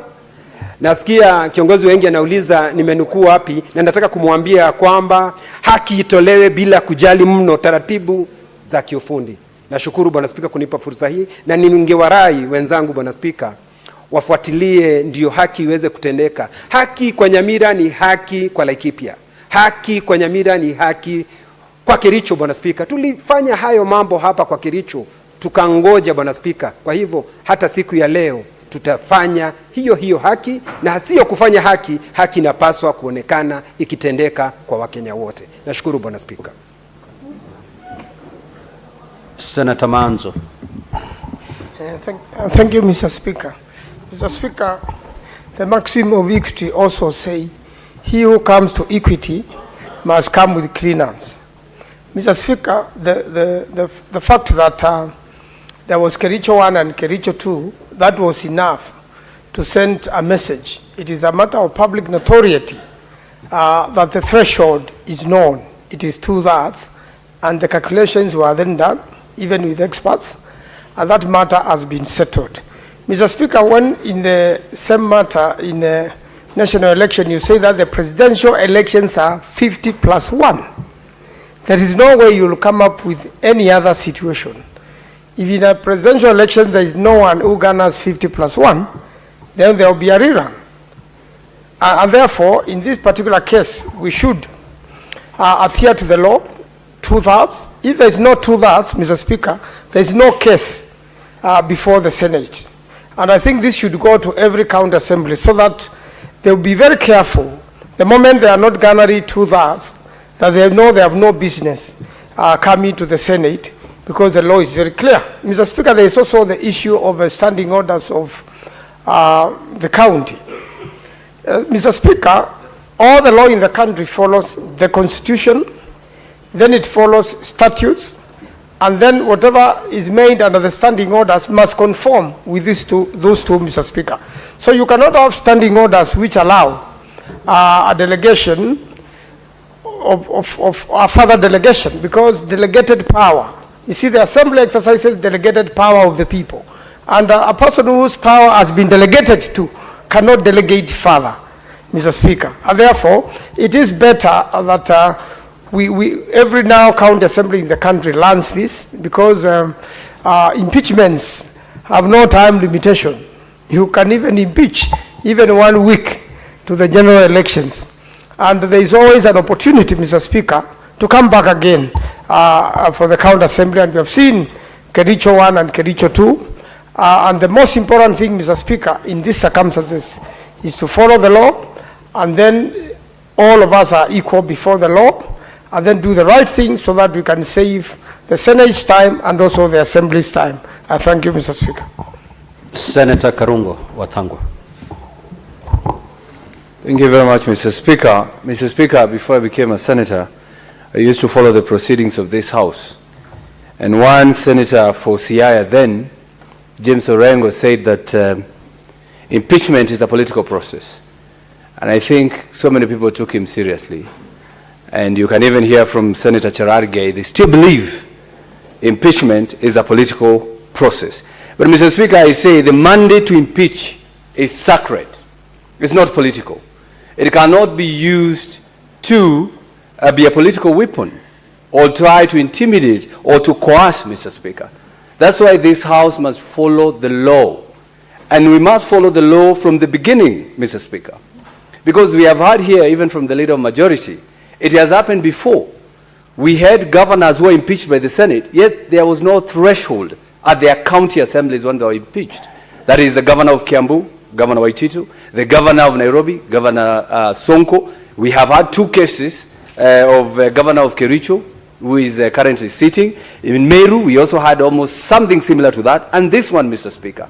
So we should use this opportunity, Mr. Speaker, to ask ourselves, now that we have seen there are rogue speakers out there in the county assemblies, do we enhance our standing orders to make sure that the speakers must stand here even before the governors stand to take an oath and say, yes, I'm here and I brought these numbers, and they can be held personally liable, Mr. Speaker, because we do not have to agree with anything that comes from the speakers from the county assembly if we are not given an opportunity to scrutinize, Mr. Speaker.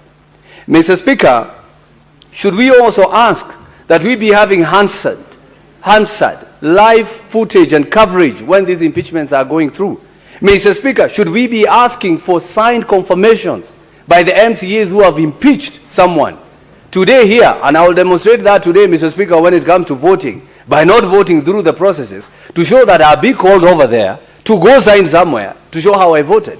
Can't we ask the members of the county assemblies, when the impeachments come, they should sign somewhere, I voted this way, so that, Mr. Speaker, we do not eject governors because someone somewhere played politics, Mr. Speaker. Mr. Speaker, so when I listen to this motion, I ask myself, do I proceed with this motion as it is? Do I proceed with the impeachment of these governors, of the governor of Nyamira as it is, Mr. Speaker?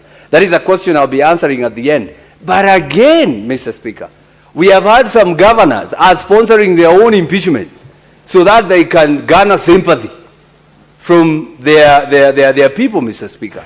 Sometimes they coerce with the speakers, take no numbers in there so that I can be kicked away home. And I'll say, the Senate saved me, Mr. Speaker. So again, I ask myself, if I send them home, was it the case that the governor of Nyamira probably sponsored it? Because I saw him the other day, saying that we have joined broad-based, trying to coerce this Senate, that, Mr. Speaker, I'm now in the side of the government, so I know when I go to the Senate, I'm going to be sent back home. So I'm asking myself those questions here today, Mr. Speaker.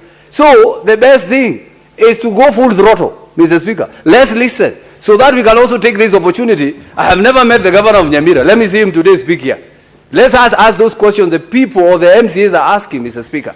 But again, that is something I'm thinking about. I might be persuaded when we are done with the debate on this issue, Mr. Speaker. But what I would want to urge this Senate, let us withhold, let us follow the rule of the law when it comes to this process, because going forward, we could become governors, and we wouldn't want, Mr. Speaker, to be brought here by a speaker probably who want to overthrow a governor. And Mr. Speaker, the law is very clear. It says once an impeachment is processed at the county assembly, the Speaker of the County Assembly shall write to the Speaker of the Senate. Mr. Speaker, if you look at that, the wording of that, any speaker can go to any lodging, can go to any room, and just write that to the Speaker, either without the processes being followed, just himself, Mr. Speaker. So does that mean that anything the Speaker brings is gospel truth, that we can just process it without asking how they attained to that point, Mr. Speaker? So as I stand, Mr. Speaker, I'm thinking on how to vote, and you will call me there, and I will demonstrate how it's done, Mr. Speaker. Thank you very much. Senator Osotsi. Thank you, Mr. Speaker. Mr. Speaker, indeed, I want to support the comments in your ruling that indeed, looking at the circumstances of this matter and also looking at the Constitution, the threshold of 24 was not met. Mr. Speaker, if you look at the Constitution, Article 97, which talks about the membership of the National Assembly, and also Article 98 that talks about membership of the Senate, it gives you it implies that the Senate and the National Assembly, their membership is defined in the Constitution. Mr. Speaker, Article 177 that talks about membership of the County Assembly also implies the same. So you cannot say, Mr. Speaker, and I want to agree with the other members, that the membership of the Assembly is a moving target. It can never be a moving target. But Mr. Speaker, that aside, I see there is a problem, Mr. Speaker, with this motion. And what I see is that at lunchtime, I listened to these members, and the mood was that the members wanted this matter to go to full hearing, so that we process the PO in the full case. But now the motion has decided, it is not giving us that option.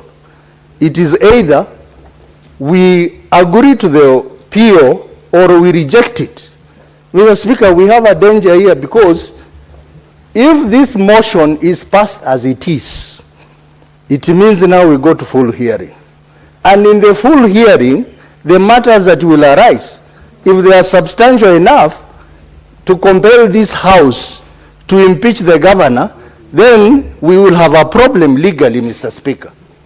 But at the same time, Mr. Speaker, if we process this matter as it is now and say yes, then it means we'll be debating, we'll be moving away from what we had improved on Kericho 1, which is called Kericho 2. So, Mr. Speaker, my wisdom tells me that we withdraw this motion or amend this motion so that to allow the members to make a decision whether they want to process the PO at this point, they go the Kericho 1, or they want to go Kericho 2. Because if we allow this motion as it is, and the vote is taken and is a no, Mr. Speaker, we will be creating a precedent which will be very difficult to heal. So I suggest, Mr. Speaker, that this motion be withdrawn or be amended so that to reflect what I know members are thinking about. Mr. Speaker, nevertheless, I support. Senator Wafula.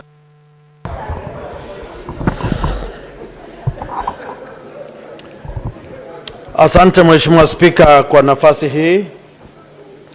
Vile vile kushukuru walio wengi katika bunge kunipa nafasi kuongoza kitengo hiki. Lakini vile vile ni kusema kwamba Mheshimiwa Spika, katika kesi ya mwewe na kuku lazima haki iwepo. Unapomnyorosha mwewe atoroke, kuku lazima ukabiliane naye. Mbona alijisalimisha kwa mwewe, Mheshimiwa Spika? Mheshimiwa Spika, Wakenya wanatazama. Katika kesi ya Kericho tuliona wanateknolojia wa kompyuta na simu za rununu wakitueleza kule walikokuwa wapiga kura. Na pale maji yalipozidi unga, Mheshimiwa Spika, tukang'amua kwamba kulikuwa na utapeli wa hali fulani, na wajumbe hawa wakachukua msimamo. Na baada ya kuchukua msimamo, Mheshimiwa Spika, bunge hili halikutoa mwelekeo kwa wale ambao walikuwa wanapotosha umma kwa stakabadhi gushi. Jumba hili lisiwe eneo la kutumbuiza Wakenya, Mheshimiwa Spika. Watu wameleta stakabadhi hapa, gavana nashukuru uko hapa, viongozi wa kaunti wako hapa. Mheshimiwa Spika, mimi ni kuomba wote walioleta stakabadhi na kukiri walihusika wapewe nafasi wajisulubishe ama wajidinginize wenyewe. Na iwapo yeyote atapatikana kwamba anahadaa bunge la Senate kwa kusema kwamba alipiga kura na alikuwa ng'ambo, hata ninashangaa Mheshimiwa Spika, kuna wale hawajakuwa bunge miaka miwili na wamepiga kura. Lazima waletwe hapa Mheshimiwa Kenya, waone hawa viongozi gushi ambao ni mashahidi bandia, kesi bandia, ili gavana pia jitetee akitoka hapa awe huru na huru kabisa. Na wale ambao watakabidhiwa na mashtaka pia wakabiliwe na mkono mkali wa sheria. Sasa hapa mimi sijui mbona watu wanaogopa kwamba tukienda kusikiza kesi hati gavana wangu huyu tayari kamba iko shingoni yake amekwisha. Hapana. Na sio kwamba tukiwapa hawa nafasi ni kwamba ni kama Muhammad Ali watakabiliana na gavana kabla hajang'amua chochote atakuwa chini. Hapana. Ni kusema kwamba mchakato mzima uendelee. Tuone wale walio ukweli na wale waongo, na Senate ichukue msimamo ambao utaboresha usimamizi wa kaunti zetu. Sasa mimi naomba maseneta ambao tuko hapa, ni kama ule mchezo ambao mtu amepewa, ni mchezo wa Man U na Arsenal. Umefanya mazoezi muda mrefu, wakati mchezo unataka kuanza mtu anasema viatu havipo, kanuni hazikubali kwamba tucheze miguu bila viatu. Huu muda wote ulikuwa wapi kusema kununua viatu kuja uwanjani? Hawa wamejipanga, hawa wamejipanga. Sisi kama mashabiki. What is the point of order, Senator Fomero? La Senate 105. Take your seat, Senator Wafula. Nataka Senator Wafula ambayo tumekabidhi uongozi jana kwa kiranja mkuu walio wengi hapa Senate, ametaja timu ya Arsenal ya kwamba wanafika kiwanjani wanasema hawana viatu. Mimi nimefuata timu ya Arsenal kwa muda mrefu sana, Bwana Speaker, na sijaipata hiyo siku ama nafasi kuwaona ati Arsenal walifika kwa kiwanja wakaanza kusema hawachezi. Kwa hivyo lazima akipeana mifano yake apeane mifano halali na mifano ambayo anaweza dhibitisha. Na timu yake sijui ni gani, sijui nasikia ni hii gani ya mwisho hii isidio.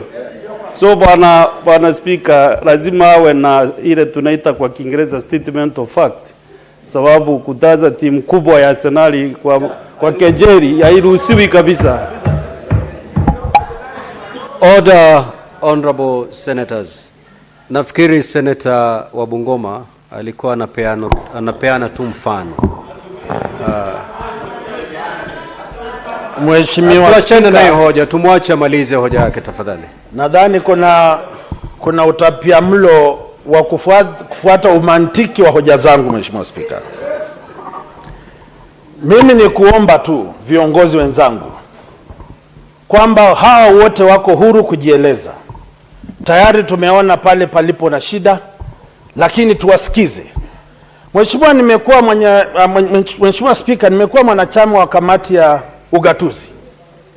Donda sugu hili la hawa watu kutengana katika assembly ya county hii hatujajadili hapa, tumekuwa tunawapakata tu.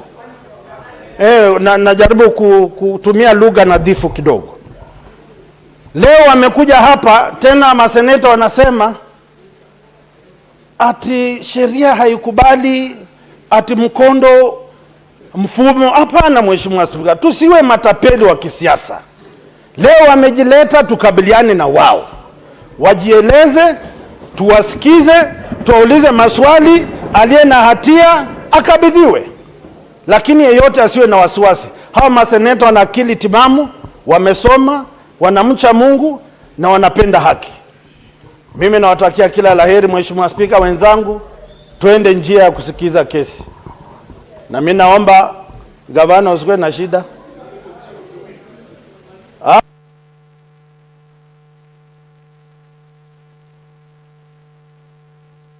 Senator Olekena.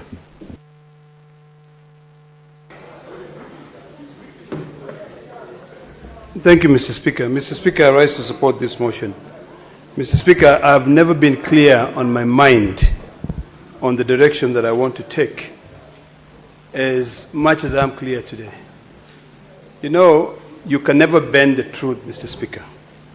I was listening to the legal counsel for the Assembly, where they made a case that 2/3 is defined as 2/3 of the members present. When I look at the law has never been bended to a point where it defines 2/3 as the members who are present. The law is quite clear. It talks about 2/3 of all the members of the Assembly. Mr. Speaker, I was listening, and this has to be the issue that we must determine. Because before, Mr. Speaker, in this very House, we determined what 2/3 means. And we all came up with a conclusion that 2/3 for a human being will be a whole number. So, Mr. Speaker, I've also listened to an argument made by the plaintiff or the county assembly that the Senate votes by proxy, and that could not be further from the truth. Mr. Speaker, the Senate does not vote by proxy. Neither do county assembly vote by proxy. If you read Article 123 of the Constitution, it is the only house which is defined that it votes by delegation. Even in this own decision that we are going to make here, we have got to decide based on delegation, 24 delegation. So when we keep on dilly-dallying on these matters, Mr. Speaker, we'll be making a joke or a mockery of this House. Mr. Speaker, there is nowhere in the Constitution of Kenya, or even the law which is now guiding this impeachment process, because I'm still of the view that Parliament has not yet acted on Article 181(2), on coming up with a legislation that defined the impeachment process. But if we say we limit ourselves to the issues of Section 33 of the County Governments Act, there is nowhere that says that as a member elected by the people of Narok County, I can delegate my vote to the people of Kericho to be able to vote on my behalf. It is absolutely not possible. We can dilly-dally, we can pussyfoot, but the fact is, when it comes to appeal, we have to put it into a legal test. And the question to ask is this: in Nyamira County, what is the number that defines 75% of all the members elected in Nyamira County? Mr. Speaker, I was very happy to hear my colleague talking about a constitutional, like a constitutional target. There's absolutely no way, a moving target. There's no way that we can say that 2/3 shall be defined as a moving target. It is something which is clearly set. One of the things that was a bit confusing to me, Mr. Speaker, is that in this own House, if you look at our standing orders, and I believe it is standing order number 7, that talks about the elections of the Speaker. It talks about a Speaker being elected by all senators. Now, the question to ask is, when we were electing our Speaker, were the nominated senators in or they were not in? And what was all senators? So, Mr. Speaker, I'm very clear on my mind that 2/3 is 24, and the county assembly and the county governor has all attested that the people who voted were 19. Because I'm not going to vote, and the number that they brought, the county assembly brought the number of 23. So whether you call it 2/3, using the numbers that you want to create of the people present, the law is quite clear and you cannot bend it. Mr. Speaker, as I conclude, because I see that my light is up, I think we have to ask ourselves whether we want to remain as a house that plays around with the law, or we want to be able to become a house that sets the precedent and sends a clear message. And this clear message, Mr. Speaker, will finally be set when we pass a law in this house that sets the prerequisites of bringing an impeachment process into this house. It must be.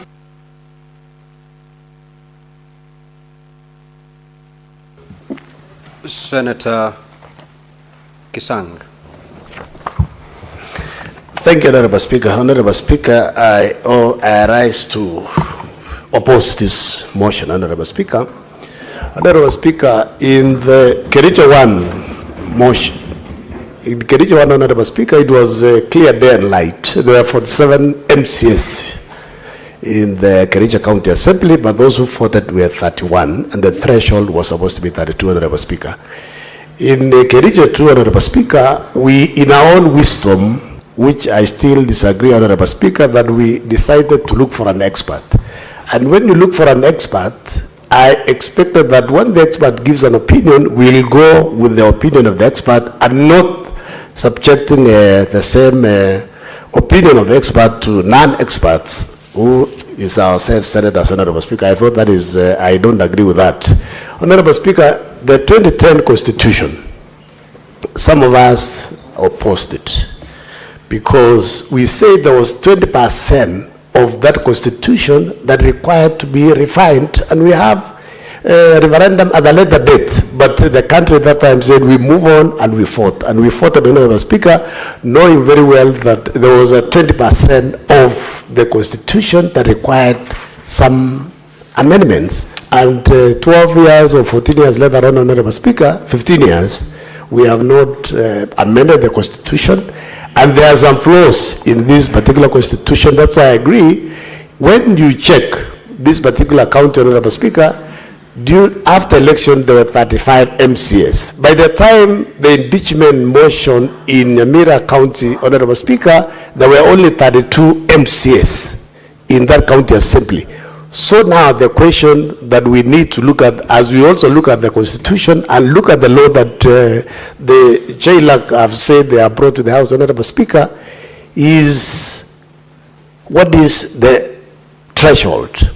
Is when we check between 32 and 35, the threshold on 32, Honorable Speaker, is 21.3. When you round it up, it's 22, Honorable Speaker. When you divide by 35, it is 23.3, which basically you round to 24. But we know very well, Honorable Speaker, that there were 3 vacancies during the time of voting when the County Assembly of Nyamira impeached the Governor of Nyamira, Honorable Speaker. So that's why I agree to some extent, until I'm convinced by the senior counsel, Gadwa Giken, that this is a moving target. Honorable Speaker, when we do our general elections, the presidential vote is 50+1. It is 50+1 of the cast vote. It is not on registered votes, Honorable Speaker. The registered votes in this particular case for Nyamira is 35 MCS. But those who, the positions that were filled at this particular time were 32, Honorable Speaker. So I want to convince my colleagues, or I get convinced, that maybe it is good to give them an opportunity, Honorable Speaker, that we go to full hearing, let them convince us that there was no threshold or there is no case. Otherwise, honorable members, it is good also to listen to these people. As Senator Majority Leader has said that maybe we need to go back to the summit so that we can engage closely with our MCAs. Every 2 years or every 2 years or so, I think we've been having the Senate summit that we engage with the governors, but that's a governors issue, but we have never met. We are likely to go out of this house after 5 years and come back without even having an engagement with our MCs so that we can see how, because we're the oversight. Assemblies are the ones who are oversighting the counties. But where are we meeting? We don't even engage at all, apart from maybe when they come to our committees for benchmarking. Honorable Speaker, I reserve my vote, but I want to say, I think we need an opportunity. We need to hear the full case. And then from there we can decide. Senator Muma. Thank you, Honorable Speaker. I'd like to, because I will not be voting, my comment is to just bring some issues that I think are very important to our colleagues. Honorable Speaker, it is not straightforward as to what is the number against which we determine the 2/3. Honorable Speaker, first, we actually have a law on impeachment. The only problem is that that law may not be adequate. And having had devolution for 13 years, we actually need to revise it, given the experience that we have had. Honorable Speaker, Section 33(2) of the County Governments Act says if a motion under subsection 1 is supported by at least 2/3 of all members, all the members of the county assembly, then the governor will stand impeached. Now, what we need to determine as the Senate is, what does all members mean? Does all members include members who have passed? Does it include the vacancies? And if that is the case, that is straightforward. It simply means the number of all possible seats in any county assembly. But in the case of Nyamira, I think we had one member of parliament, member of assembly who had passed. We had one who had resigned. Is it one or two? One. So we need to determine first the 2/3. Is it against 35 or is it against 33? Or 32, whatever it is. Now, having decided that, the answer becomes straightforward. If it is 35, the threshold was not met. If it comes to 33 or 32, the next question will be, was the threshold met by 19 votes or is it by 23 votes? Now, what is clear before the Senate is that 19 people attended and voted.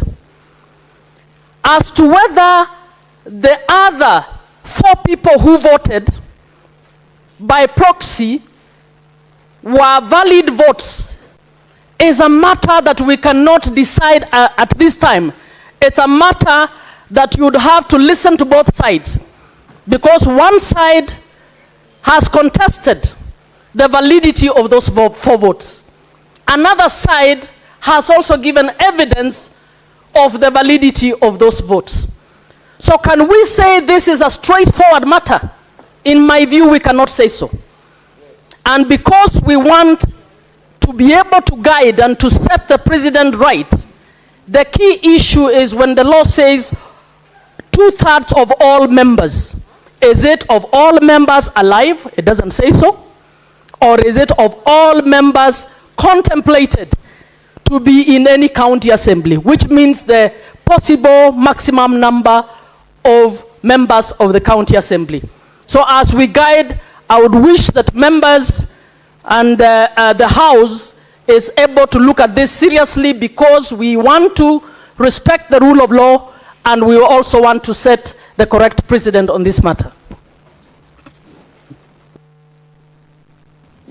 Senator Mungatana. Thank you, Mr. Speaker, for giving me the opportunity to also make a comment on this motion. Mr. Speaker, this House must stand for something. And I take it even back to my own family, Mr. Speaker. My late father, everybody knew, his brothers knew, that he would not drink alcohol and he would not tolerate alcohol anywhere near him. Mr. Speaker, I was brought up that way, and I've passed the same message to my sons and daughters. So when they approach me, when they come to my house, they know there are certain things that cannot happen. Mr. Speaker, in law, and I urge this House to accept that we are sitting as a court. In law, there is a principle called stare decisis. Stare decisis means we must stand by what has been held before. And Mr. Speaker, there is vertical stare decisis, where the Supreme Court will have to give direction, and it is followed by the Court of Appeal, by the High Court, all the way to the magistracy. There is also horizontal stare decisis, Mr. Speaker, where now, if the High Court has made a certain holding in any decision, then that court, that decision, and that court at the horizontal level will continue to be held as a position unless something, Mr. Speaker, changes dramatically, like if society has changed, circumstances have changed totally. I make this argument, Mr. Speaker. Nothing has changed since we said this Senate said that the two-thirds, and the two-thirds must be complete, two-thirds. Nothing has changed. And when we said that we cannot proceed on a matter where it is so clear that the law has been laid out on that matter, when we say that it is so clear that there is a preliminary objection, Mr. Speaker, we have said it in this House. And nothing has changed from the time that we made the decisions on Kericho 1. Mr. Speaker, I'm pleading with this House that as father, these senators are father to all the county assemblies who are looking up to us, if they know that there must be clarity on the two-thirds, if they know this is what the Senate said yesterday, then they know it will say the same thing tomorrow. Then they know it will say the same thing the next day, unless something fundamentally changes. So, Mr. Speaker, I want to say, let us vote to finish with this matter because the numbers were not attained. Mr. Speaker, a principle is a principle. Whether we like it or not, this is how society is built. This is how certainty is upheld. And this is how we create a society that can grow, Mr. Speaker. On the question whether the vacancies created will make the number of 35 to go down, Mr. Speaker, I wanted to ask, sincerely from the bottom of my heart, the day we were impeaching the Deputy President here, if for any reason, Mr. Speaker, some members were out, would we have really voted to move the target from the delegation of 24? Mr. Speaker, these arguments can be good arguments because maybe the lawyers have clients to please. But, Mr. Speaker, in reality, can you impeach a president? If the articles of impeachment came here and we are supposed to impeach a president or a deputy president, and we say, oh, 4 of us are absent, so let us reduce the threshold, surely will even Kenyans understand us? So, Mr. Speaker, there's no moving target. The number was 35. I'm not persuaded by those arguments. I'm asking and pleading with this House, let us be predictable. let us stand by what we have said. It may not be popular right now, it may not be maybe even what you want, but a principle is a principle. Senator Kajwang. Mr. Speaker, in mathematics, there is what we call a vulgar fraction. It is a vulgar fraction because there's a number at the bottom and a number at the top. The number at the bottom is a denominator, and the number at the top is an enumerator. And just like other vulgarities in real life, Mr. Speaker, the number at the bottom is very powerful because it represents the entire population. The question for us to consider today, in this vulgar fraction of Nyamira, what is the denominator? What is the total population of members of county assembly to whom the percentages and fractions can be applied? Mr. Speaker, once we sort that out, this situation in Nyamira will no longer be vulgar. It will be pretty clear on whether we can proceed or not. Senator Boni Khalwale raised a very important example. When our brother Cheptumo was away, the threshold, the 50% threshold remained 24. It introduced to 23. There was a time, Mr. Speaker, when we were cooking up some motion to push you to declare our side, the majority side. The time when Wetangula resigned to be the Speaker of the National Assembly, the time that Murkomen left to join the cabinet, and Soipan Tuya. And when we looked at the maths and whatever had been lodged with the registrar of political parties, it would appear that our side, therefore, at that instant, was a majority side. But then we talked to legal experts, they told us that the denominator, that number at the bottom, must be 67, and it is not a moving target. Mr. Speaker, there was a time also in this House when we were passing the Electoral Laws Amendment Bill. It was very contentious. We only needed one vote. And I thank God, Mr. Speaker, that the government did not resort to trying to play around. But that vote was from the Kisii delegation.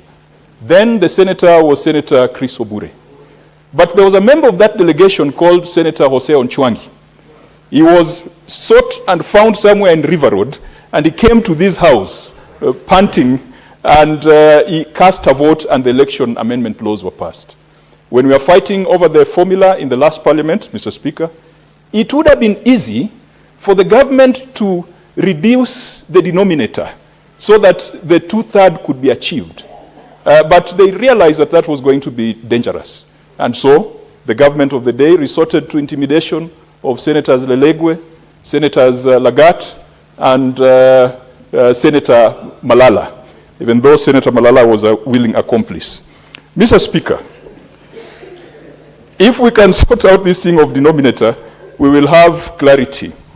But there is a problem in Nyamira, which we must agree on, even as we discuss this PO.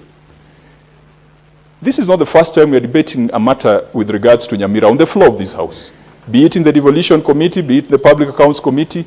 And we also take judicial notice, Mr. Speaker, that there have been several attempts to have this motion come to this House. Whereas I congratulate the members of the County Assembly, whichever direction this matter will take, for playing their oversight role, but we must also call them out. The County Assembly of Nyamira is split right in the middle. The people of Nyamira are not getting the services that they deserve. Nyamira County, sitting in the League of Counties, will be at the bottom. While other counties are making progress, they are busy in fighting. Mr. Speaker, this Senate will stand for the Constitution, will protect the weak, and will make sure that we provide justice to everybody. But Mr. Speaker, looking at the conversation and perhaps even the public interest in this matter, I will perhaps invite you to consider invoking Standing Order number 66.3 on deferring putting the question until a later time. I mean, the Standing Order allows you. There's nothing that says that this motion must be voted upon at this present moment, because Standing Order 66.3 provides that option. Because, Mr. Speaker, I would like us to expose these people who are swearing false affidavits. It is becoming a problem. Impeachment after impeachment, people come here and disown the affidavits. The only way to catch them is to proceed into full trial and ensure that someone is taken into custody for perjury. Mr. Speaker, I submit. Senator Mrango.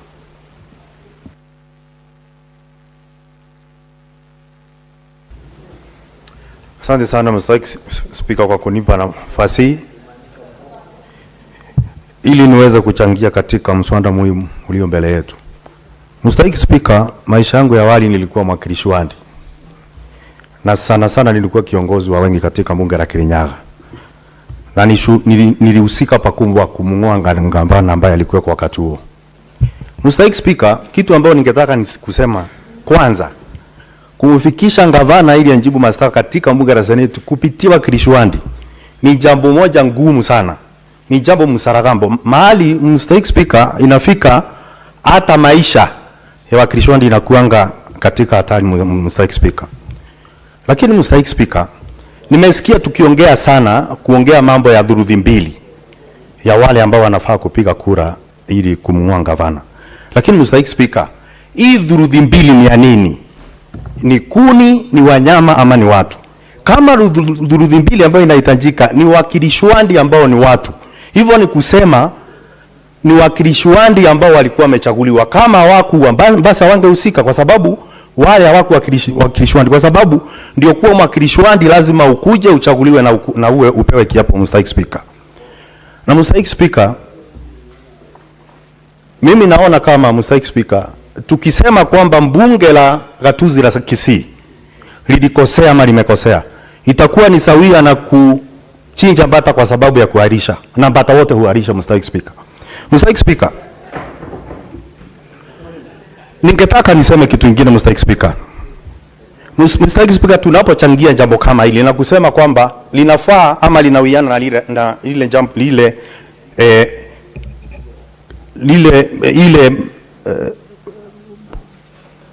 kwa muktadha wa kung'olewa kwa gavana wa Kericho, tutakuwa tunakosea Mr. Speaker.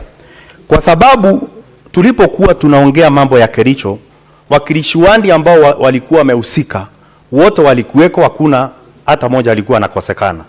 Na tulikuja tukang'amua mbivu na mbichi, kwa sababu tuliwaita wataalamu wakaweza pia kutuelezea kwa undani.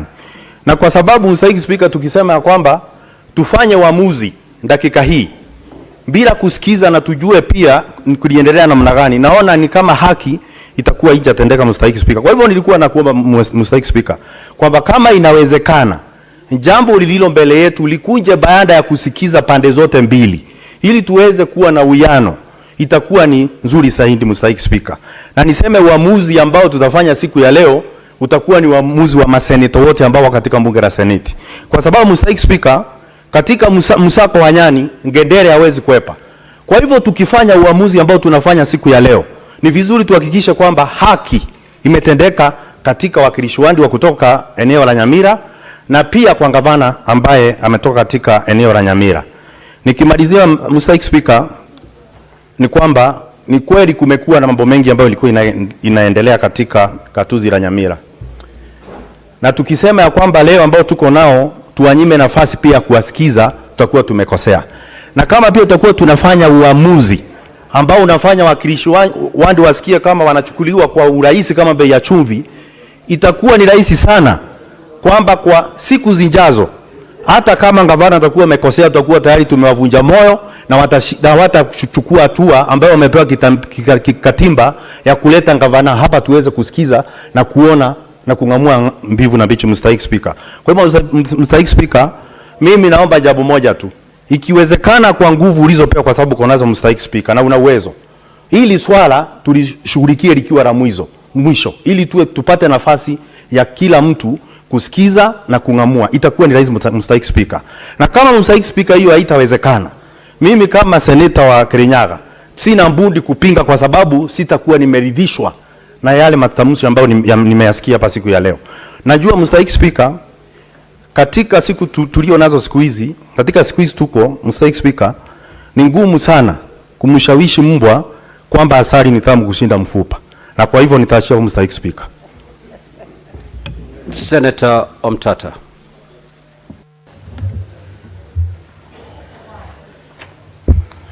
Thank you, Mr. Speaker, sir. for the opportunity to comment on this motion. Mr. Speaker, I want to begin by associating myself with what Senator Soti said,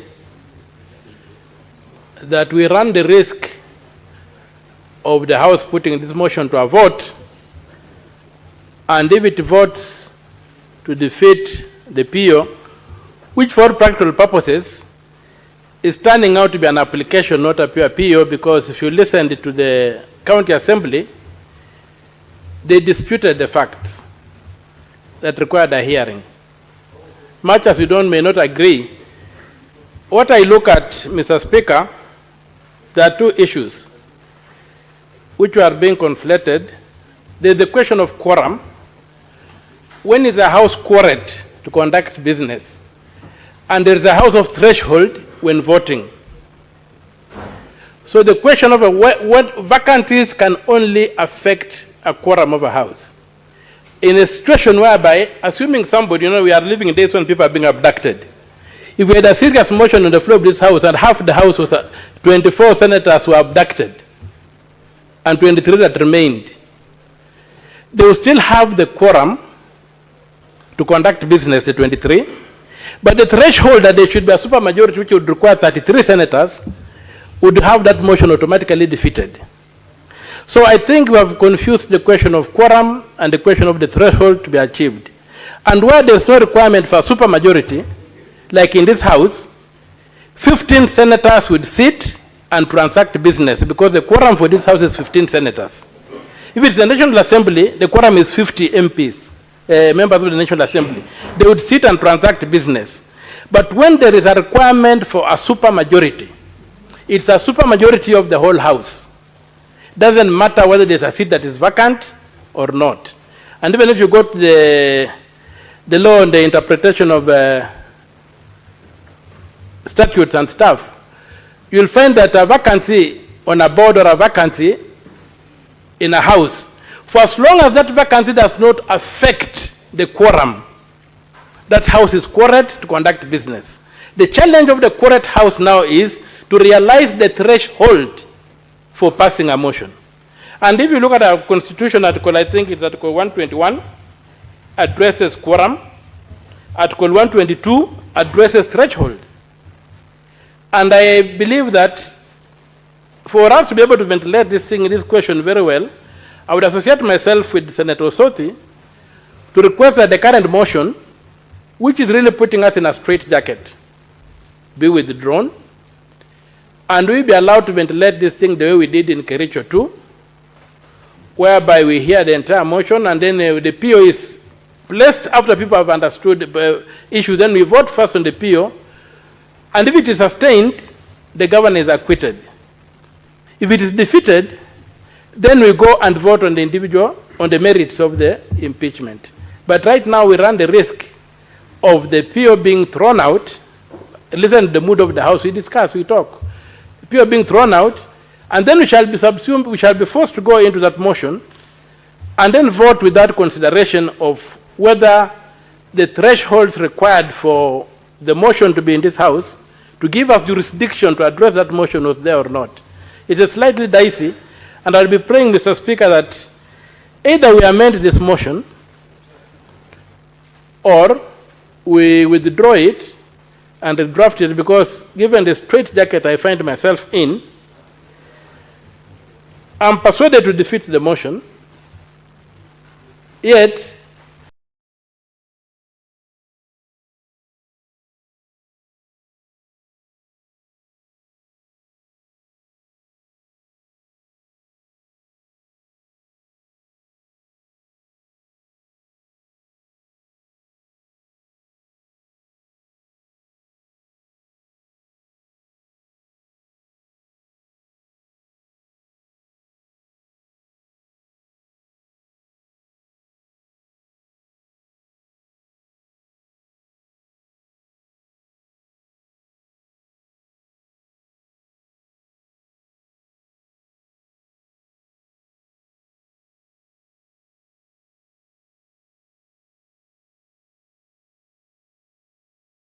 voting.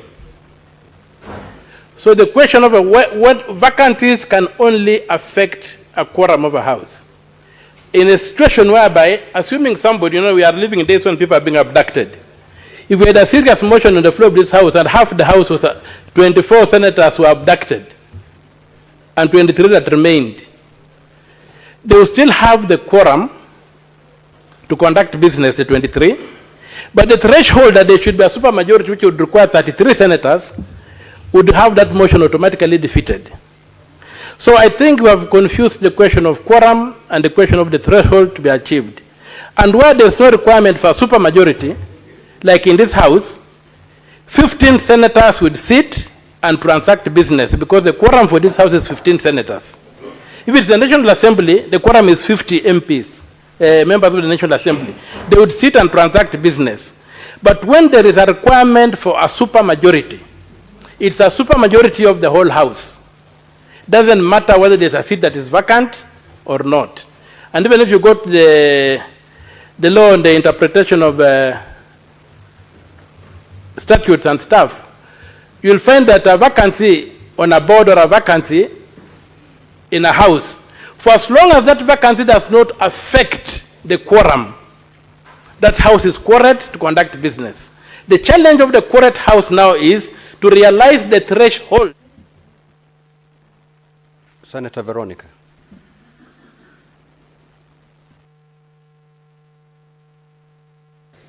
Thank you for these opportunities, and I want to join my colleagues in opposing the motion that is on the floor of this House. Because impeachment proceedings, Honorable Speaker, are very serious proceedings. We have two warring parties at the County Assembly and the Governor and the people of Nyamira. As you can imagine, Honorable Speaker, the people of Nyamira, some of them will support the impeachment, and there is another group that will be against the impeachment proceedings. Honorable Speaker, what has been brought before the floor of this House are allegations based on factual positions. There is the allegation that 4 members or 3 members voted for these impeachment proceedings using proxy. Affidavits have been filed to demonstrate that this was not the position and that they never signed for this impeachment.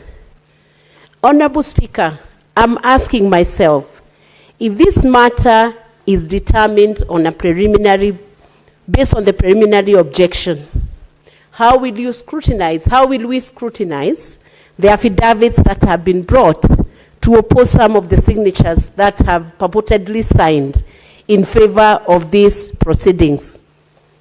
Honorable Speaker, we need to help the counties and the county assemblies to take responsibility for every proceeding they undertake, especially proceedings for impeachment. Because, Honorable Speaker, the consequence of this impeachment proceeding succeeding is now taking the governor out of the office where he was voted in by a large majority in Nyamira County.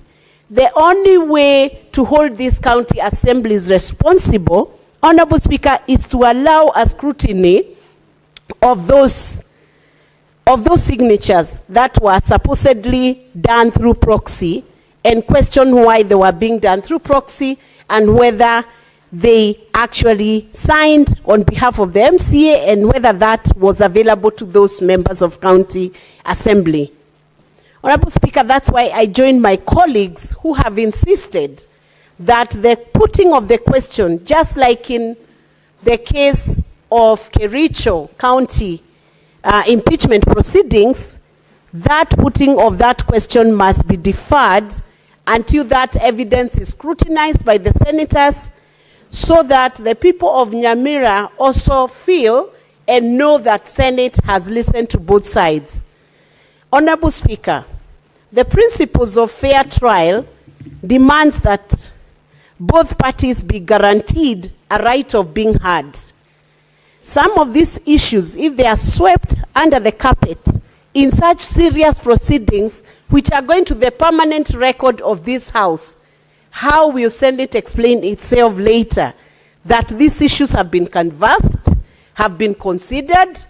Members have then determined, after listening through to all the evidence that is available.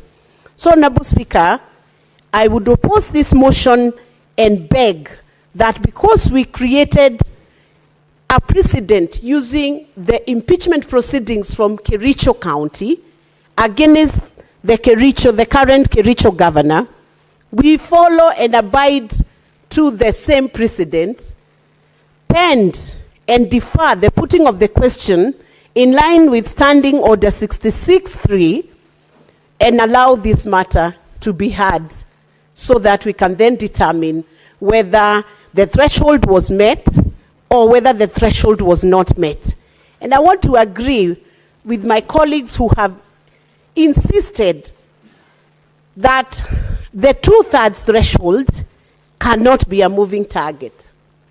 That 2/3 threshold, if the Assembly chooses to conduct proceedings, impeachment proceedings, when 3 seats are vacant, it behoves on them then to really make sure they get the support of those who are available within the House, if it's the 32, to still meet the constitutional threshold. Because if you will notice, Honorable Speaker, that threshold has not been given exceptions. So if it is a moving target, how then will you be determining that threshold? Does it mean if members are in the IALA games and we have impeachment?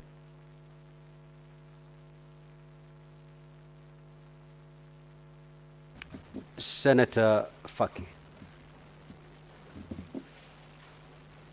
Asante Mheshimiwa Spika kwa kunipa fursa hii kuchangia hoja ya kuondoa mashtaka yanayomkabili gavana wa Nyamira kupitia kwa pingamizi ya kimsingi. Mheshimiwa Spika, kwamba kwanza ningejiunga na wenzangu kusema kwamba mswada huu ambao umeletwa na kiongozi wa wengi umetuweka sisi katika njia panda, kwa sababu japokuwa alisema kwamba tayari tumeweza kuweka historia ama precedent kuhusiana na masuala haya, ameweza kuikiuka historia hiyo kwa kuleta mswada ambao iwapo tutautupa, ina maana kwamba tutaweza kwenda mbele bandua mamlakani Governor Amos Nyaribo. Kwa hiyo Mheshimiwa Spika, mswada huu kwanza una makosa, na ningekubaliana na Senator Omtata, Senator Usosi kwamba mswada huu unatakana kufanywa marekebisho, ama sivyo basi utumie mamlaka yako kama Spika kupitia kanuni namba 66(3) kwa swala la kupigia kura mswada huu liwekwe mpaka mwisho baada ya kusikiza kesi hii. Mheshimiwa Spika, jambo la pili ni kwamba kuna mambo ambayo yamezungumzwa hapa na pande zote mbili, ambayo mambo yale yatahitajia ushahidi. Kwa mfano, kumeambiwa kwamba kuna viapo vya wabunge 4 wa kaunti ya Nyamira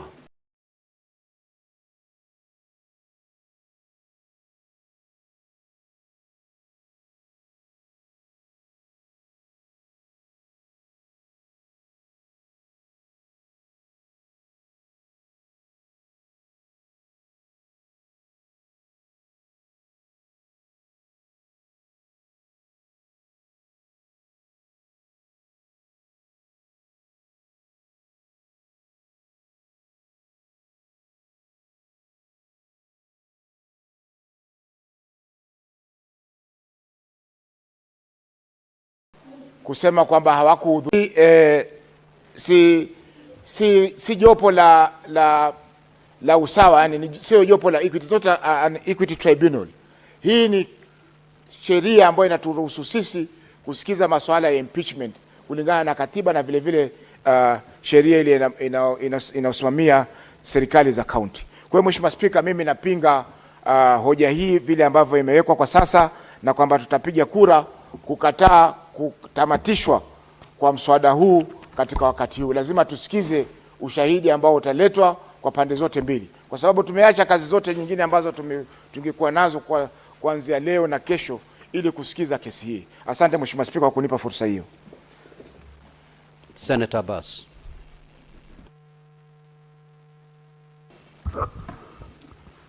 Thank you, Honorable Speaker. Honorable Speaker, I want also to add my points. Honorable Speaker, as you're aware, I think this business of BOs has become too much in this House. We had a problem in Solo, the Creature 2, and now Nyamira. It seems the assemblies have some gaps in terms of, the legal knowledge. And they have so many, every time they're very senior members of the legal fraternity, legal councils.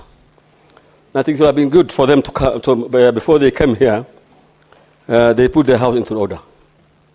Because every time we have a PO, just because of threshold business.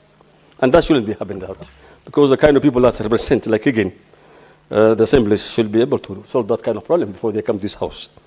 Honorable Speaker, Nyamira per se, I've had interacted with them, especially the assembly, and there was a problem one time, and we remember that we brought that report here. Nyamira, the former speaker, was removed forcefully from the office, and the current speaker was there illegally for some time until it was approved later, because he was appointing himself as a speaker while he's still an MCA. Honorable Speaker, I can see the same problems may be happening to the governor also. And I think we need to at least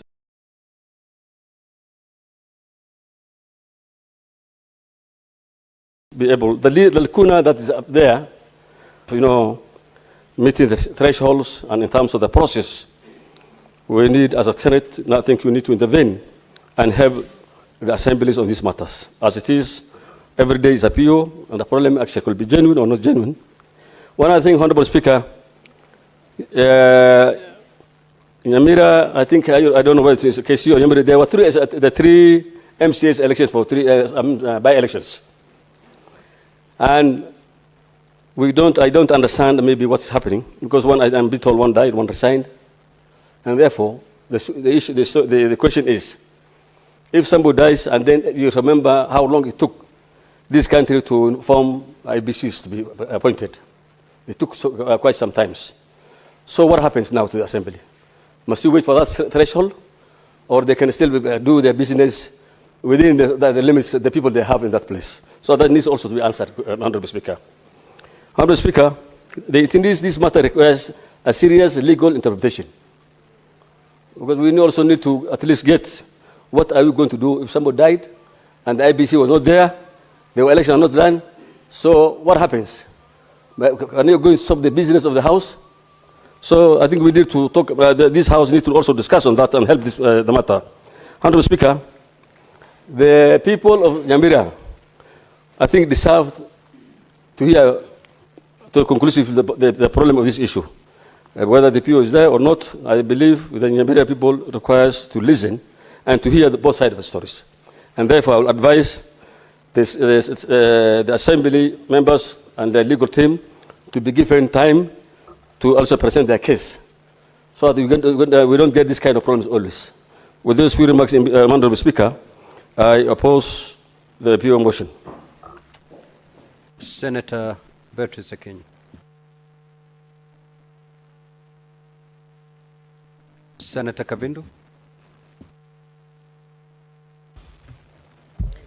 Thank you, Mr. Speaker, for giving me this opportunity.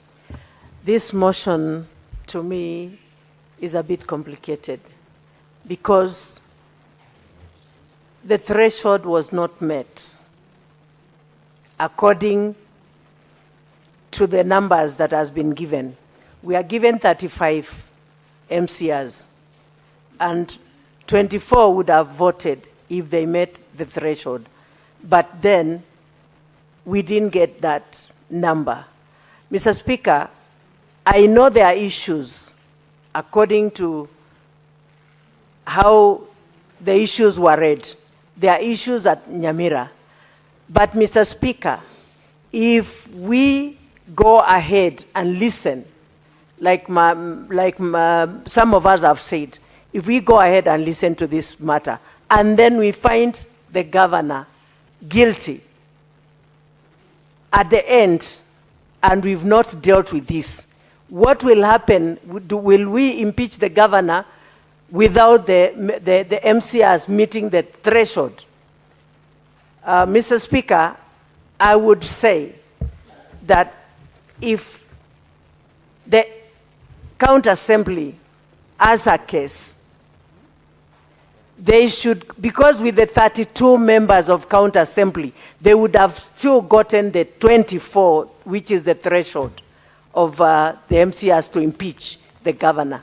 I think so that we don't repeat the same mistake that was done in this House by impeaching Waitito and Songo without meeting the threshold because of some pressure from somewhere, like the majority has said. We should be very clear in what we are doing in this House and let them go back and bring the threshold that is needed. I support this motion, Mr. Speaker. Senator Mofire. Honorable Speaker, from the onset, I want to oppose the motion. I'm opposing the motion, Honorable Speaker. You know, we Kenyans around this House with very high esteem. The Senate has been described as one of the most sober houses for the last few years that I've been around. We have gained a lot of respect across the country, even internationally. Honorable Speaker, we are the Ghanaians. We are people who are supposed now to check on devolution, especially to our young brothers in the county assemblies. Honorable Speaker, I don't want to, as I said, to create a precedent which could be a bit untidy, where we seem to be stumbling block for the county assemblies to process their oversight responsibilities in the respective county assemblies. If you look at some of these allegations that have been leveled against the governor, some of them are so gross, and it will be very unfortunate for us as a House to terminate the hearing of the entire process at this stage, because, Honorable Speaker, as much as we know, impeachment comes along with very many casualties. It's a lifetime issue that can curtail somebody's career. But at the same time, Honorable Speaker, we as the custodians of devolution, we must be very, very, very much alert to make sure that we are not condemned, we are not being pushed into, regarded as a stumbling block to devolution and to checking on the oversight. So, Honorable Speaker, I would suggest that we put to hold to the voting of this motion before us until we investigate the allegations, because I've just captured there are some allegations that some people saw and they never vote. We need to even have a document examiner.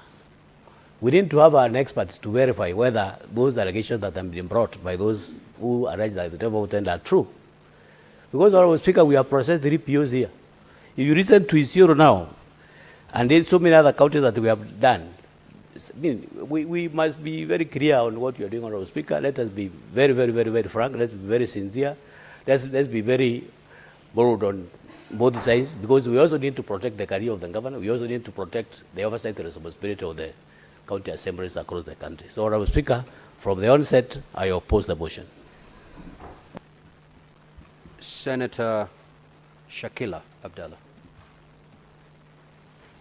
Asante Mheshimiwa Spika. Mimi pia nasimama kupinga mswada huu. Mheshimiwa Spika, hili jumba tumeletewa kesi hii ni ya 3 sasa. Tukiitupa ya kwanza ikiwa Isiolo, Kericho na hii tunataka kuzitupa ama tumezitupa kwa vigezo za vizingiti, ambapo vizingiti zinapigiwa kura yake na kesi zinapigiwa kura yake. Kwa nini tusisikilize hii kesi tukahakikisha tumewapatia haki watu wa Nyamira, wamejihisi kwamba wamesikilizwa na wamepata haki, kuliko kusema tuitupe hii kesi kwa vigezo za vizingiti kabla kesi haijasikizwa. Na imekuwa ni mtindo hapa sasa, ni kama itaendelea kuwa mtindo, ni mara ya 3 sasa, hii ni kesi ya 3. Tunaitupa kwa vigezo za vizingiti bila kusikiliza kesi zenyewe ambazo kwamba watu wako na issues huko mashinani ambao kwamba imewafanya walete hizo issue hapa Senate. Mheshimiwa Spika, mimi ningeomba, kwa sababu hata kwa mfano ikiwa ni hiyo ndio mtindo, magavana wanaweza kuwanunua wale ma MCA ambao wamepiga kura kuambia semeni hamukupiga ama kitu chochote kifanyike, ili tu wakijua hicho ndicho kigezo kitakuja kuwaokoa hapa. Lakini wakijua hicho kigezo hakitawaokoa hapa, kesi itasikizwa, basi itakuwa ni lazima kesi isikizwe na haki ipatikane kwa ile county husika. Kwa hivyo Mheshimiwa Spika, mimi naomba hii kesi isikilize mpaka mwisho, watu wa Nyamira wapate haki yao, na isiwe ni mtindo wa kuweza kutupwa kesi zikiletwa hapa za impeachment kwa vigezo za vizingiti. Asante sana Mheshimiwa Spika. Senator Chute. Thank you, Honorable Speaker. Honorable Speaker, allow me to say a few things here. Number one, I want to support this motion, Honorable Speaker. Honorable Speaker, when I came to this House the first time, I was told this is House of Records. And Honorable Speaker, if we are going to follow the records, House of Records means if we do something today, tomorrow, we don't need to change our minds. And when I see my fellow senators in Kericho 1 and 2, we looked at the evidence, the threshold, and the threshold was not there.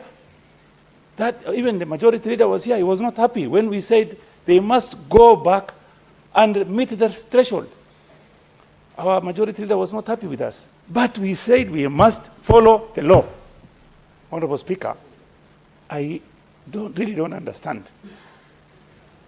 When just some months ago, we looked at the issue of Kericho, and we said, please go and meet the threshold and come back here. It is not the responsibility of this House to add them 2 or 3 persons so that they can meet the threshold. No, this is not our job. Go and do your work. We are not going to do this work for you. Don't come to our door here bringing unfinished product to us. Bring finished product here. We'll listen. We'll look at the evidence and make a suggestion and decide. Honorable Speaker, I'm not a lawyer. Sometimes when these 2 lawyers are talking, we get confused. Who is saying what? But then, the issue is very simple mathematics.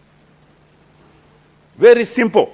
Even class 1 student can do those mathematics.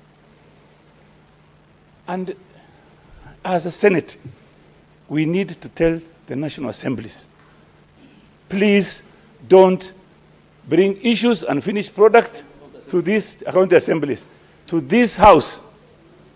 And the people out there will see, will look at us and say, oh, in Kericho 1 and 2, they've asked the governor to go back and ask the county assembly to do their work. And if we change today, we say this must continue, then what is the issue? What is the purpose of having House of Records here? Honorable Speaker, finally, county assemblies are bringing cases here. And we, like in some instances, we sit in this House up to midnight. And, Honorable Speaker, it is tiring and exhausting. What we need to do is tell these guys, the MCS, please, don't bring things here and think that we are going to listen or look at something that has not met the threshold and sit here and waste our time. We don't want to waste our time in this House. Please, finally, I want to say, go back, do your homework well. You can come back even after a week. That's not a big issue.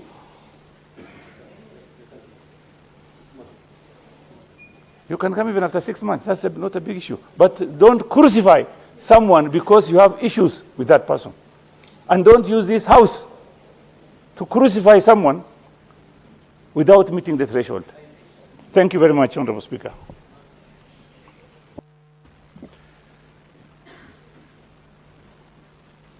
Clerks, if senators spoke, can kindly remove their names from my dashboard, because my dashboard is still very much clogged, and I can see names of honorable senators who've actually contributed. Yes, Senator Kamau. Asante sana Mheshimiwa Spika. Mheshimiwa Spika, mimi nasimama kupinga mswada huu. Na nimesimama kuupinga kwa sababu Mheshimiwa Spika, wakati kunapotokea fursa katika mabunge yetu, kuanzia bunge la magatuzi ya county kama county assemblies, senate ama national assembly, kukitokea nafasi either mtu ameweza kufariki ama pengine kujiuzuru, Mheshimiwa Spika, unachukua fursa ya kutangaza na kusema kwamba kiti hicho hakina mwenyewe. Kwa Kiingereza ama kwa lugha ya Kiingereza tunasema the seat is vacant. Mheshimiwa Spika, katika mswada ama katika impeachment ambayo iko mbele zetu, tuko na habari ya kwamba watu watatu, Mheshimiwa Spika, hawakuhusika katika upigaji wa kura, kwa kupitia njia ya kwamba mmoja wao aliweza kuaga dunia na wengine wawili, mmoja akaresign na mwingine akatolewa kupitia kwa njia ya koti. Mheshimiwa Spika, hatuwezi kulazimisha tuseme ya kwamba ni lazima wangepiga kura wabunge 35. Mheshimiwa Spika, watu wa Nyamira wanataka haki. Kuna mambo ambayo imeorodheshwa kwamba gavana amefanya kinyume na cha sheria. Mheshimiwa Spika, tungependa bunge hili la Senate liweze kuyasikiza mambo hayo kwa sababu yanahusiana sana na mambo ya watu wa Nyamira. Mheshimiwa Spika, kuna mambo ambayo County Assembly imeona kwamba gavana amefanya kinyume. Naye gavana akona mambo anasema kwamba mimi sijafanya kinyume. So haki kufanyia haki ama haki kutendeka kwa watu wa Nyamira ni tuhakikisha kwamba bunge la Seneti limeweza kusikiliza mahitaji na kilio cha watu wa Nyamira. Tunapoongea Mheshimiwa Spika, watu wa Nyamira hawapati maendeleo. County Assembly ya Nyamira imetuletea sisi kama majaji tuweze kuamua na kuona kwamba huyu gavana amefanya makosa. Tukimrudisha na makosa hayo Mheshimiwa Spika, watu wa Nyamira wataendelea kupata shida. So mimi naunga mkono kwamba Mheshimiwa Spika, tuendelee tusikize hii kesi ili tupatie watu wa Nyamira haki yao. Wacha gavana atuambie ni yapi hakufanya makosa. County Assembly ituambie gavana ni makosa gani alifanya. Mheshimiwa Spika, katika njia hiyo tutakuwa tunafanya haki na tutaingia katika vitambu vya kumbukumbu kwamba Senate hili Mheshimiwa Spika ni Senate ya haki na inalinda ugatuzi. Mheshimiwa Spika, kuna jambo ambalo limejitokeza hapa ya kwamba kuna watu wengine waliandika affidavit ya kusema kwamba wapigiwe kura na wenzao. Mheshimiwa Spika, mimi nilikuwa mwakilishi ward katika kaunti ambayo nimetoka ya Lamu. Na Mheshimiwa Spika, hiyo sio jambo ngeni. Yanafanyika Mheshimiwa Spika, sisi katika Senate hii ndio tunatuma pesa mashinani. Na yale yanayotendeka huko mashinani, Mheshimiwa Spika, hatuletewi wakati yanafanyika kulingana na vile ambavyo wao wanataka. Lakini leo hii wametuletea kwa sababu imefanyika kinyume na vile ambavyo wangehitaji wao yafanyike. Mheshimiwa Spika, mimi nachukua nafasi hii kuwarai wabunge wa Senate hili ya kwamba Mheshimiwa Spika, tufanye haki kwa watu wa Nyamira. Sisi tulichukua kiapo hapa kwamba tutalinda katiba na kuizingatia. Kwa hivyo njia moja ya katiba ya kazi ambayo sisi tumepewa ni ya kupeleka pesa katika gatuzi zetu 47. Na Mheshimiwa Spika, tukipeleka hizo pesa katika gatuzi zetu 47, tuhakikishe zimefanyia wale wananchi kazi. Na kwa sasa Nyamira hakuna kazi inaendelea. Mheshimiwa Spika, wacha tuende full hearing, tusikize matatizo ambayo watu wa Nyamira wanaikumba ama wanapitia. Asante Mheshimiwa Spika. Senator Miraj Abdirai. Asante Mheshimiwa Spika, na mimi niweze kutoa changizo zangu katika hoja ambayo imewasilishwa na kiongozi wa walio wengi katika bunge hili la Seneti. Niweze kusema ya kwamba napinga vikali kusimamishwa kwa kusikilizwa kwa hoja hii ya kumtimua madarakani gavana wa Nyamira.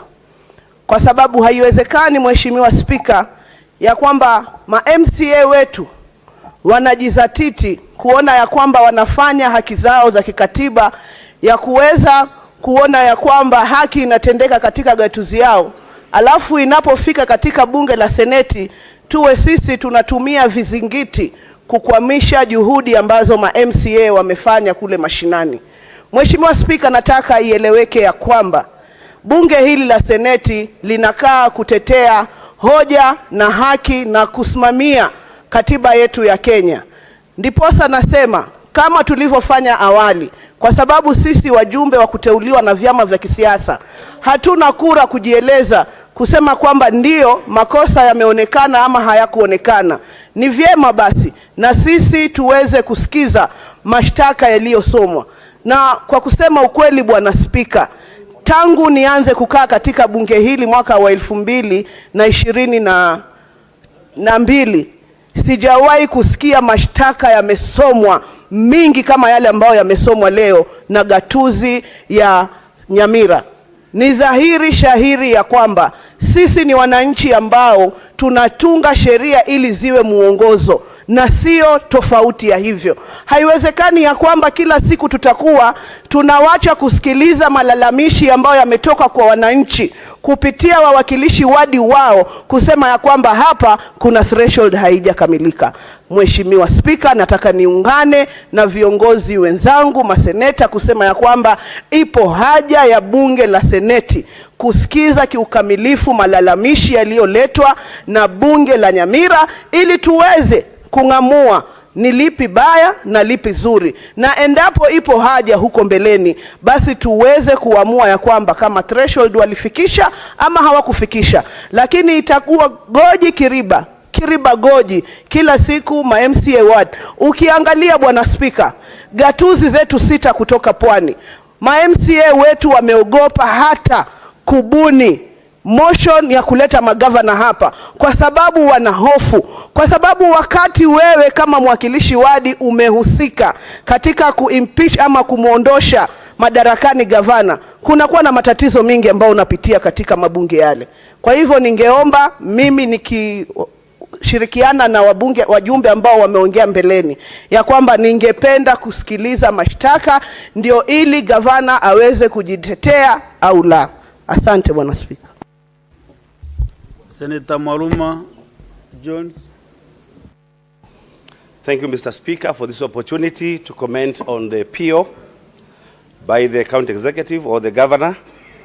And we are given an opportunity to interpret the law and the standing orders of Nyamira County Assembly. On the first limb, Mr. Speaker, the standing order 62(7) states that motion passes by 2/3 of all the members of the County Assembly. Now, what we are called to determine as Senate, Mr. Speaker, is what it means by all the members of the County Assembly. If today, Mr. Speaker, you are told, bring all the members of the County Assembly during the day of voting, you would bring 35 or 32. My view is you would bring 32 members because 3 were not there. Therefore, the threshold would be 2/3 of 32, Mr. Speaker. And we have dealt with the issue of decimals in dealing with the impeachment of Kericho. That when you have decimals, then you cannot have 1/3 of a human, then you round up. I heard Senator Cherargei saying that we truncate. As a student of mathematics, Mr. Speaker, truncation means something very different, that we do away with that decimal part. But here, we are told that because you cannot have a decimal of a person, then we round up to the nearest human being. So if we had 35 people, Mr. Speaker, then 2/3 would be 23.33. Rounding up would get 24. But there is nowhere, Mr. Speaker, in the statute and in the standing orders where we have that magic number 24 explicitly stated. It is not there. So, Mr. Speaker, my view and my interpretation is that it is 2/3 of the members of the County Assembly at the time of voting, and that time they were 32. The next limb of this PO, Mr. Speaker, is to determine whether or not it is allowable or completely disallowed to vote through proxy. Mr. Speaker, I've had arguments here that we have never voted through proxy in this House. In the last Parliament, while voting, I can't remember for which standing committee, we were allowed to vote by proxy. Members who were absent wrote letters and indicated how they wanted to vote for particular chairs and vice chairs of standing committees. So if it happened, then that precedence was set, Mr. Speaker. I would like to say, lastly, for want of a clear law on impeachment of governors, deputy governors, and other state officers, then let us listen to the second limb, especially whether or not the standing orders of the County Assembly of Nyamira and the relevant statutes and the Constitution completely disallow voting by proxy. When we listen to the whole motion, and also we try and see if you can subsume this second part, then you can be able to make a clear, we can be able to have a clear vision, a clear view of this matter and make our decision. But, Mr. Speaker, I'm extremely clear that the threshold was met, the 2/3 threshold was met, and so I oppose this motion, Mr. Speaker. Thank you. Senator Sekirengu. Senator Medu John Muhia. Thank you very much, Mr. Speaker, for this opportunity to also weigh in on this matter. And Mr. Speaker, I look at Nyamira in a special lens from where I sit, because on this very house, Mr. Speaker, you know, there was a report that was laid by the Committee on Devolution that we were discussing on this very house of a county assembly that had 2 leaderships, a county assembly that had 2 speakers, and were even being invited to make a decision between these 2 warring groups, which group actually is the legitimate group, Mr. Speaker. So therefore, in my mind, Mr. Speaker, Nyamira is not any other county. And that is why I have been persuaded by the arguments of my colleagues who have actually said that we have not been invited to make a decision on the removal from office by this particular motion. What we have been invited is to make a determination on the preliminary objection by the defense, Mr. Speaker. And this decision, we shall make it. But the plea that we are making, and I want to join my colleagues who have actually made that plea, the plea we are making is, Mr. Speaker, we can make this decision not now, but at the very tail end, after listening to the substance of the materials that have been brought and the evidence that has been adduced by the members of the County Assembly. Mr. Speaker, we must also be careful in the way we prosecute these matters of impeachment. Because, Mr. Speaker, this mandate, we derive it from Article 96 of the Constitution of Kenya on oversight, Mr. Speaker. And we must be careful not to be seen to be pretending on how county assemblies carry out their business, Mr. Speaker. And we cannot be seen to be the ones that are discouraging county assemblies from carrying out oversight mandates over their governors, Mr. Speaker. Because a county assembly will just say, if we take these impeachment matters to the Senate, these people will not even look at the materials that we shall adduce. These people will not even look at the evidence that we have adduced. These people will actually throw out our case on technicalities of threshold and numbers, Mr. Speaker. Numbers are a constitutional requirement. I agree with my colleagues who have actually said numbers are a constitutional requirement. There is a requirement that a certain threshold must be met. That is actually spot on. But, Mr. Speaker, even as it is a requirement, the baby is in the Senate, Mr. Speaker. The matter is already in the Senate, Mr. Speaker. Why don't we just go to full hearing, listen to the case as it is, Mr. Speaker, because we shall be called to make a determination on this particular motion. We shall ultimately be asked to make a determination on whether the threshold was met or if it was not met. If members of this House carry that motion, that the threshold was not met, then the evidence that we shall have had will not be of, we shall not take it into account when making that particular decision. But Mr. Speaker, we need to encourage our county assemblies. That is why I was also persuaded, when the mover of the motion was moving this motion, that we need to revive back the legislative summit that was there, Mr. Speaker, I think 2 or 3 years ago, so that we can share experiences with our colleagues at the county assemblies. Mr. Speaker, the responsibilities of county assemblies are oversight, representation, and legislation. It is just the same thing that we do, but we are doing it at the national level, Mr. Speaker. So I would want to persuade my colleagues. Let us allow these teams of the county assembly come and tell us why they actually feel that Governor Nyaribo is not fit to lead the county of Nyamira. And then the county of Nyamira, the defense team of the governor, will tell us why they actually think that this is witch out, or the evidence that they shall bring to this House, Mr. Speaker, so that we listen to all the issues that will be canvassed on this House, Mr. Speaker. We cannot make it our habit, Mr. Speaker, of killing impeachment motions at the inception. Just when people come here, the first thing that we deal with is a preliminary objection. Then we tell people, just go back. We shall discourage even MCAs from carrying out their business, Mr. Speaker.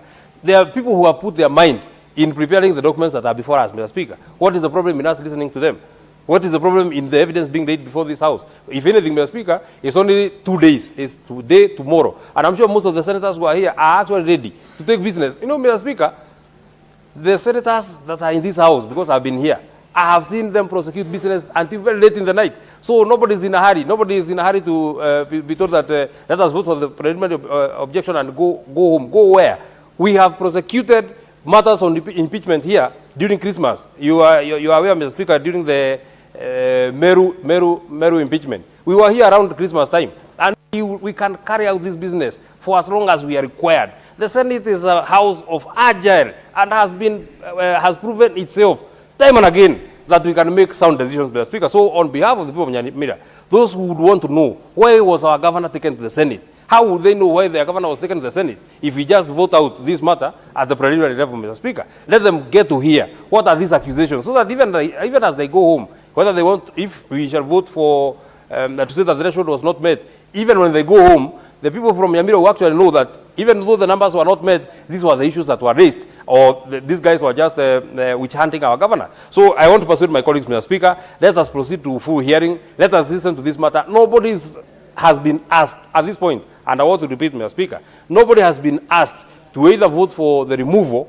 of Governor Nyaribo. We are only being asked to make a decision and a determination on a technicality, and we want to ask that we just listen to the entire matter, and then, Mr. Speaker, then we can make the decision thereafter. Mr. Speaker, maybe finally, I don't think I agree with the colleagues who have actually said that this motion is defective and should be amended. This motion is straightforward. You are being asked to make a decision on whether the threshold was met or not. There is nothing to be amended on this motion, and we shall make that decision. The only thing that we are saying is that you can allow us, Mr. Speaker, to make this decision after we have had the proceedings from both parties. Thank you, Mr. Speaker. Very well. Senator Wamatinga Wahome. Thank you very much, Mr. Speaker, sir. I also want to add my voice into the same. Mr. Speaker, sir, many a times we've seen impeachment motions brought before this House, and we've tended to make decisions on the preliminary objection. The question, Mr. Speaker, that has been left in the minds of Kenyans is what has led to the impeachment of the governor. How they wish that we would give them a chance to listen to the accusations. The technicalities, Mr. Speaker, may not be a language that will be understood by the ordinary citizen. And therefore, Mr. Speaker, I do want to agree, yes, it is a decision that ought to be made, but then there is a bigger question that begs into a moral obligation. Should we give Kenyans an opportunity to listen to the accusations that have been forwarded before this August House? Shouldn't we give the MCAs, even from the other counties, maybe to learn, to benchmark with what has been going on in other counties, Mr. Speaker? I do believe, and I'm of the conviction, Mr. Speaker, that our preliminary objection and making a decision and stopping the impeachment at that time has eroded the very democratic space that we want to expand, Mr. Speaker. And therefore, Mr. Speaker, I want to concur with those colleagues who say, yes, let's listen to the matter, Let's listen to what they say, the MCAs. Let the Kenyans listen to the accusations that have been leveled against the governor. And this, Mr. Speaker, it is not a verdict whether the governor is guilty or not. It is also an opportunity, Mr. Speaker, that we must not deny Kenyans to learn. How should you do your things? How do you do to get them right? How do you get them wrong, Mr. Speaker? But, Mr. Speaker, for this House to be seen to be delivering on its mandate, it is imperative, Mr. Speaker, that we give the county assemblies the opportunity to also execute their mandate without having to gang them, Mr. Speaker, on arrival. Mr. Speaker, killing an impeachment motion on preliminary objection, it is declaring the baby is dead on arrival. Mr. Speaker, it is the high time that we as a House, we give the MCAs an opportunity to be heard. It is the high time, Mr. Speaker, that we give the Kenyans an opportunity to see the accusations that are being leveled against the governors. It is also the high time, Mr. Speaker, that we give those governors who are listening on the things that they should do and how they should do it and what they should not do, Mr. Speaker. Therefore, Mr. Speaker, it is my deep conviction, Mr. Speaker, that this House will be doing a great disservice to the national, to the county assemblies if we terminate this matter on preliminary objection. We have done it before, Mr. Speaker, yes. There was contention and there were contentious issues, Mr. Speaker. But I keep on asking myself, didn't we do the fellow Kenyans injustice by terminating the matter prematurely without them even getting an opportunity to know what the accusations were and maybe even learn from that, Mr. Speaker? And I'm looking this and talking about this, Mr. Speaker, as somebody who's in the future would want to be a governor, and I want to listen to the things that the governor did right, that the governor did wrong, and maybe things that I ought to do differently, Mr. Speaker. And therefore, I say this as an opportunity, Mr. Speaker. I say this as an open book where Kenyans can get to listen, where Kenyans can get to interrogate, and most importantly, where even now the county assembly and the executive, in their prosecuting the matter, they'll listen to themselves and even ask them the questions, what is it that we could have done differently for us to avoid coming to this August House? Mr. Speaker, indeed it is imperative. Some of us are not lawyers, but then you do not need to be a lawyer to listen to things that made the process of getting a governor up to this point, Mr. Speaker. And therefore, Mr. Speaker, it is my humble submission that we should let this matter go to full hearing so that we can get an opportunity to see what is it. And most important, Mr. Speaker, lessons learned, Mr. Speaker. And for those who are aspiring, especially the young readers, who in the future would want to be great leaders in this country, know what is it that they ought to do differently. Mr. Speaker, terminating the matter on the preliminary objection will have failed in the sense that we'll have not given these young Kenyans, we'll have not given the MCAs an opportunity to present their case, and most importantly, also their executive to say, why did they commit or omit? This, Mr. Speaker, I think it is imperative that for this House that we let this matter go to full hearing so that we get an opportunity to learn the content of the document, interrogate, Mr. Speaker, speak to the MCAs, and even listen to the executive. But most importantly, make the Kenyans feel that justice has been served. Mr. Speaker, I submit. Senator Keroche. Thank you, Mr. Speaker, sir, for giving this opportunity. And as I have listened, the other senators, my colleagues, what they are suggesting, I think all of us, anytime we see MCAs bringing their governor for impeachment, we know the effort that they've put to ensure that they bring their governor for this impeachment. The only problem when I listen to whatever is on the floor, it is to ask ourselves whether the threshold was met.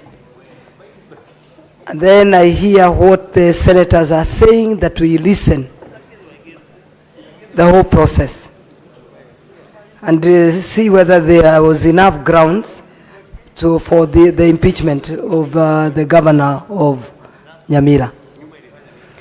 I know our work is to impeach. Immediately after this, the MCAs bring the governor for impeachment, is for us to listen to ensure that we listen and see whether they meet the ground, whether there is enough ground for impeaching the governor. The problem now is what I hear, is that we all listen, the process, and then at the end of it, we say that they didn't meet the threshold. The public outside there, they will not know the difference. They only know that the governor of Nyamira did this and this. And then, immediately, the senators say that they didn't meet the threshold. The MCAs didn't meet the threshold. So when the governor goes home, and we didn't do the right thing that was supposed to be done, I don't know what senators you are saying. So for me, I would think that we listen, yes, but we ensure if there is enough ground to impeach the governor, I think the governor should be sent home. But if there is not enough, then we can now debate the two. So mine is just to say that congratulations MCAs for even taking that effort to ensure that you can check at what is happening at your county and to ensure that you can bring the governor here. But because we come from counties where there is a lot of misappropriation of the funds, but the MCAs have never taken even an effort to bring the governor for the impeachment at the Senate. So thank you, Mr. Speaker, sir. Thank you. Senator Kathuri Murungi. Thank you very much, Mr. Speaker, also for giving me an opportunity to comment on this motion on the floor of this Senate. Mr. Speaker, you know we have a clear mandate as the Senate. And the role of the Senate, and Article 96(1), the role of the Senate is to represent the counties and to serve to protect the interests of the counties and their governments.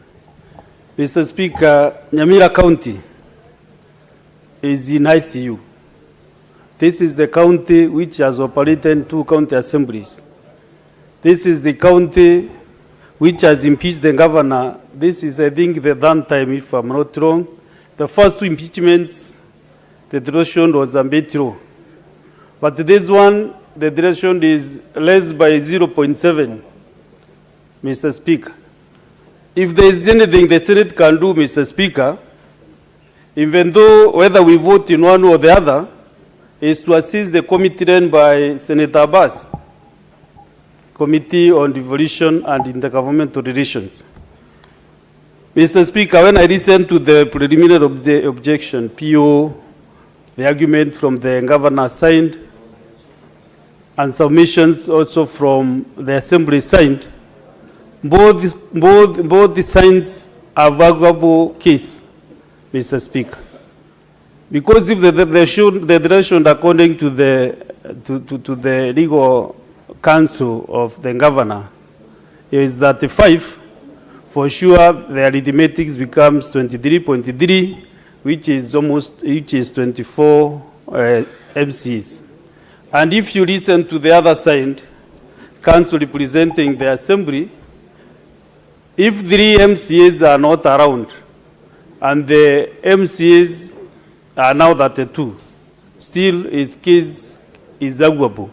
So, Mr. Speaker, this direction de lacuna is a bit tricky.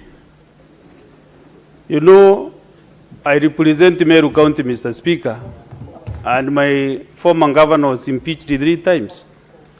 I know how Nyamira County is feeling.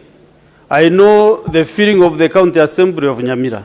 So, Mr. Speaker, actually I don't want even to urge the members to wait until we hear the full case and then make determination of the PO at the end of the hearing. Mr. Speaker, I want to ask members to mobilize themselves and vote now so that this PO can be defeated. And then we go to the full hearing. And then also we vote after the full hearing. We vote now for the real matters that have been submitted to us, Mr. Speaker. Mr. Speaker, when this case was brought to the Senate, I am the one who read actually this case to this floor. For whom was that means, Mr. Speaker, without taking a breath. So the issues which has been raised by the County Assembly of Nyamira are so many and grave. And Mr. Speaker, I think the only thing we can do is to listen to these issues. So because the Senate should not be dwelling so much on the POs, but on the substance matter of the impeachment. And Mr. Speaker, by this we could have done so much if we went that way.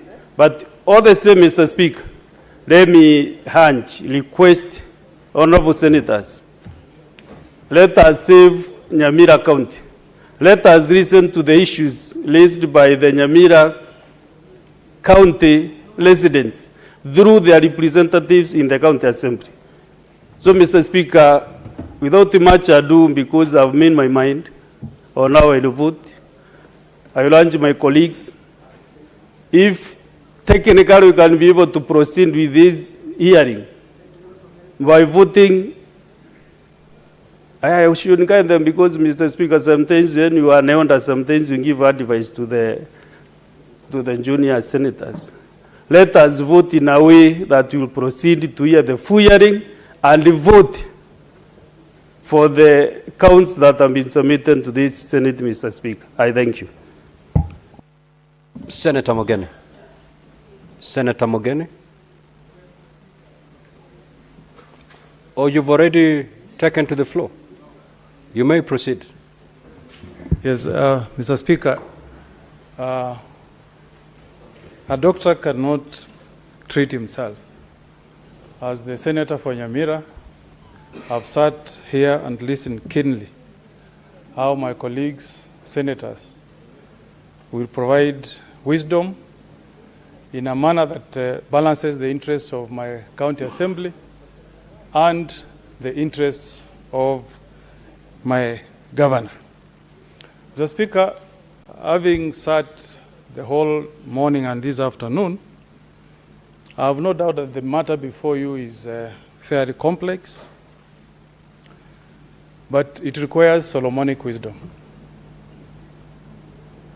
If we are not careful, Mr. Speaker, we may end up damaging the reputation of this House. In 2013, Mr. Speaker, Chief Justice Mutunga was faced with an application by the late Prime Minister Raila Odinga to introduce evidence before the court, to be heard before the Supreme Court before a decision is made. Raila Odinga was denied that chance. Up to today, Chief Justice Mutunga has not recovered. I think, Mr. Speaker, if we were to apply some delicate balance and make a decision that is just, a decision that is measured, a decision that is creative in ensuring that we are seen to be a house that dispenses justice, let us allow members of the County Assembly, can you add me? Oh, sorry. Let us allow members of the County Assembly to present their case, Mr. Speaker, they be heard, and then the senators will be given an opportunity to pass a verdict, Mr. Speaker. Because, Mr. Speaker, remember, in law, we normally say there should be parity in reasoning. I'm sure members of the County Assembly of Nyamira were watching on TV when we were faced with similar situations with the situation in Kericho, my neighboring county. And Mr. Speaker, you ruled and said, let us deal with the PO after hearing evidence from the County Assembly of Kericho. That's what you directed, Mr. Speaker. So I'm urging you, Mr. Speaker, sir, and my colleague senators, that let us apply the same standard for the county of Nyamira. The way Kericho was heard, the way the governor was heard, was given a chance to prosecute his PO, and a vote is taken, that will be the fairest decision. And I'm telling you, Mr. Speaker, the people I represent, the people of Nyamira, will respect this house, and we will all walk tall. But if we reduce this impeachment to a matter where you can block it through legal technicalities, Mr. Speaker, we may risk damaging the reputation of this House. Finally, Mr. Speaker, remember that we are guided by our Constitution, Mr. Speaker. If you read paragraph 2A of the third schedule, the obligation that is placed on this House is the moment you receive an impeachment before this House, your obligation as senators is to investigate into the matter, Mr. Speaker. And the investigating a matter includes, Mr. Speaker, inquiring whether the threshold was met, Mr. Speaker. And then, remember, Mr. Speaker, we have our Constitution on fair hearing. Mr. Speaker, if you read Article 50, it says every person has a right to have any dispute that can be resolved by application of the law to be heard in a fair and public hearing before any impartial tribunal. We are an impartial tribunal, Mr. Speaker. Let us be fair to both parties. We hear the county assembly. We also hear the governor, after which all of you will be invited to make a decision. And that decision will be respected by the people of the great county of Nyamira. I thank you, Mr. Speaker. The Senate Majority Leader, as the mover of this motion, you may now proceed to reply. Thank you, Mr. Speaker. Mr. Speaker, I want to thank my colleagues who have taken their time to speak to this very important matter. This is not a light issue, Mr. Speaker. It involves the impeachment of a governor and a county assembly that has taken a position, not once, twice, but I hear 3 times. On 2 occasions, that matter never got to this House. This time, the matter is before us. Mr. Speaker, I'll try and be brief, but also try and explain some of the things which I agree and disagree with my colleagues. Mr. Speaker, for example, a case is being made here that because in Kericho 2, we subsumed the PO into the main matter, therefore, that ought to be the same principle that applies this time. And many of my colleagues have advanced that argument. But, Mr. Speaker, it is important to draw a distinction between Kericho 1 and Kericho 2. In Kericho 1, Mr. Speaker, we were dealing with a point of fact, a point of law, Mr. Speaker, whether the threshold was 33 or 32, Mr. Speaker. And we made the determination in this House, Mr. Speaker, that we need to make that determination whether threshold is 32 or 33. And I had explained earlier in my moving notes, Mr. Speaker, how we arrived at that particular decision. In Kericho 2, Mr. Speaker, why it was not possible to terminate the hearings at PO level, Mr. Speaker, is because it was an argument, Mr. Speaker, on matters that were material to the case, whether individuals voted or not. There was no question of quorum, Mr. Speaker. Remember, we had affidavits from members from the county assembly, and the same members had affidavits in the governor's case. And therefore, it was important for us to listen to the material evidence that had been presented before us so that we establish whether these members voted or not. In fact, Mr. Speaker, I dare say, because I listened to the counsel for the governor in raising this PO, Mr. Speaker, instead of arguing for both, because if you see the bundle of documents, and I took time to read the documents that have been shared with us, Mr. Speaker, he anchored his PO on only one item instead of the 2. There is a dispute in this Nyamira case on whether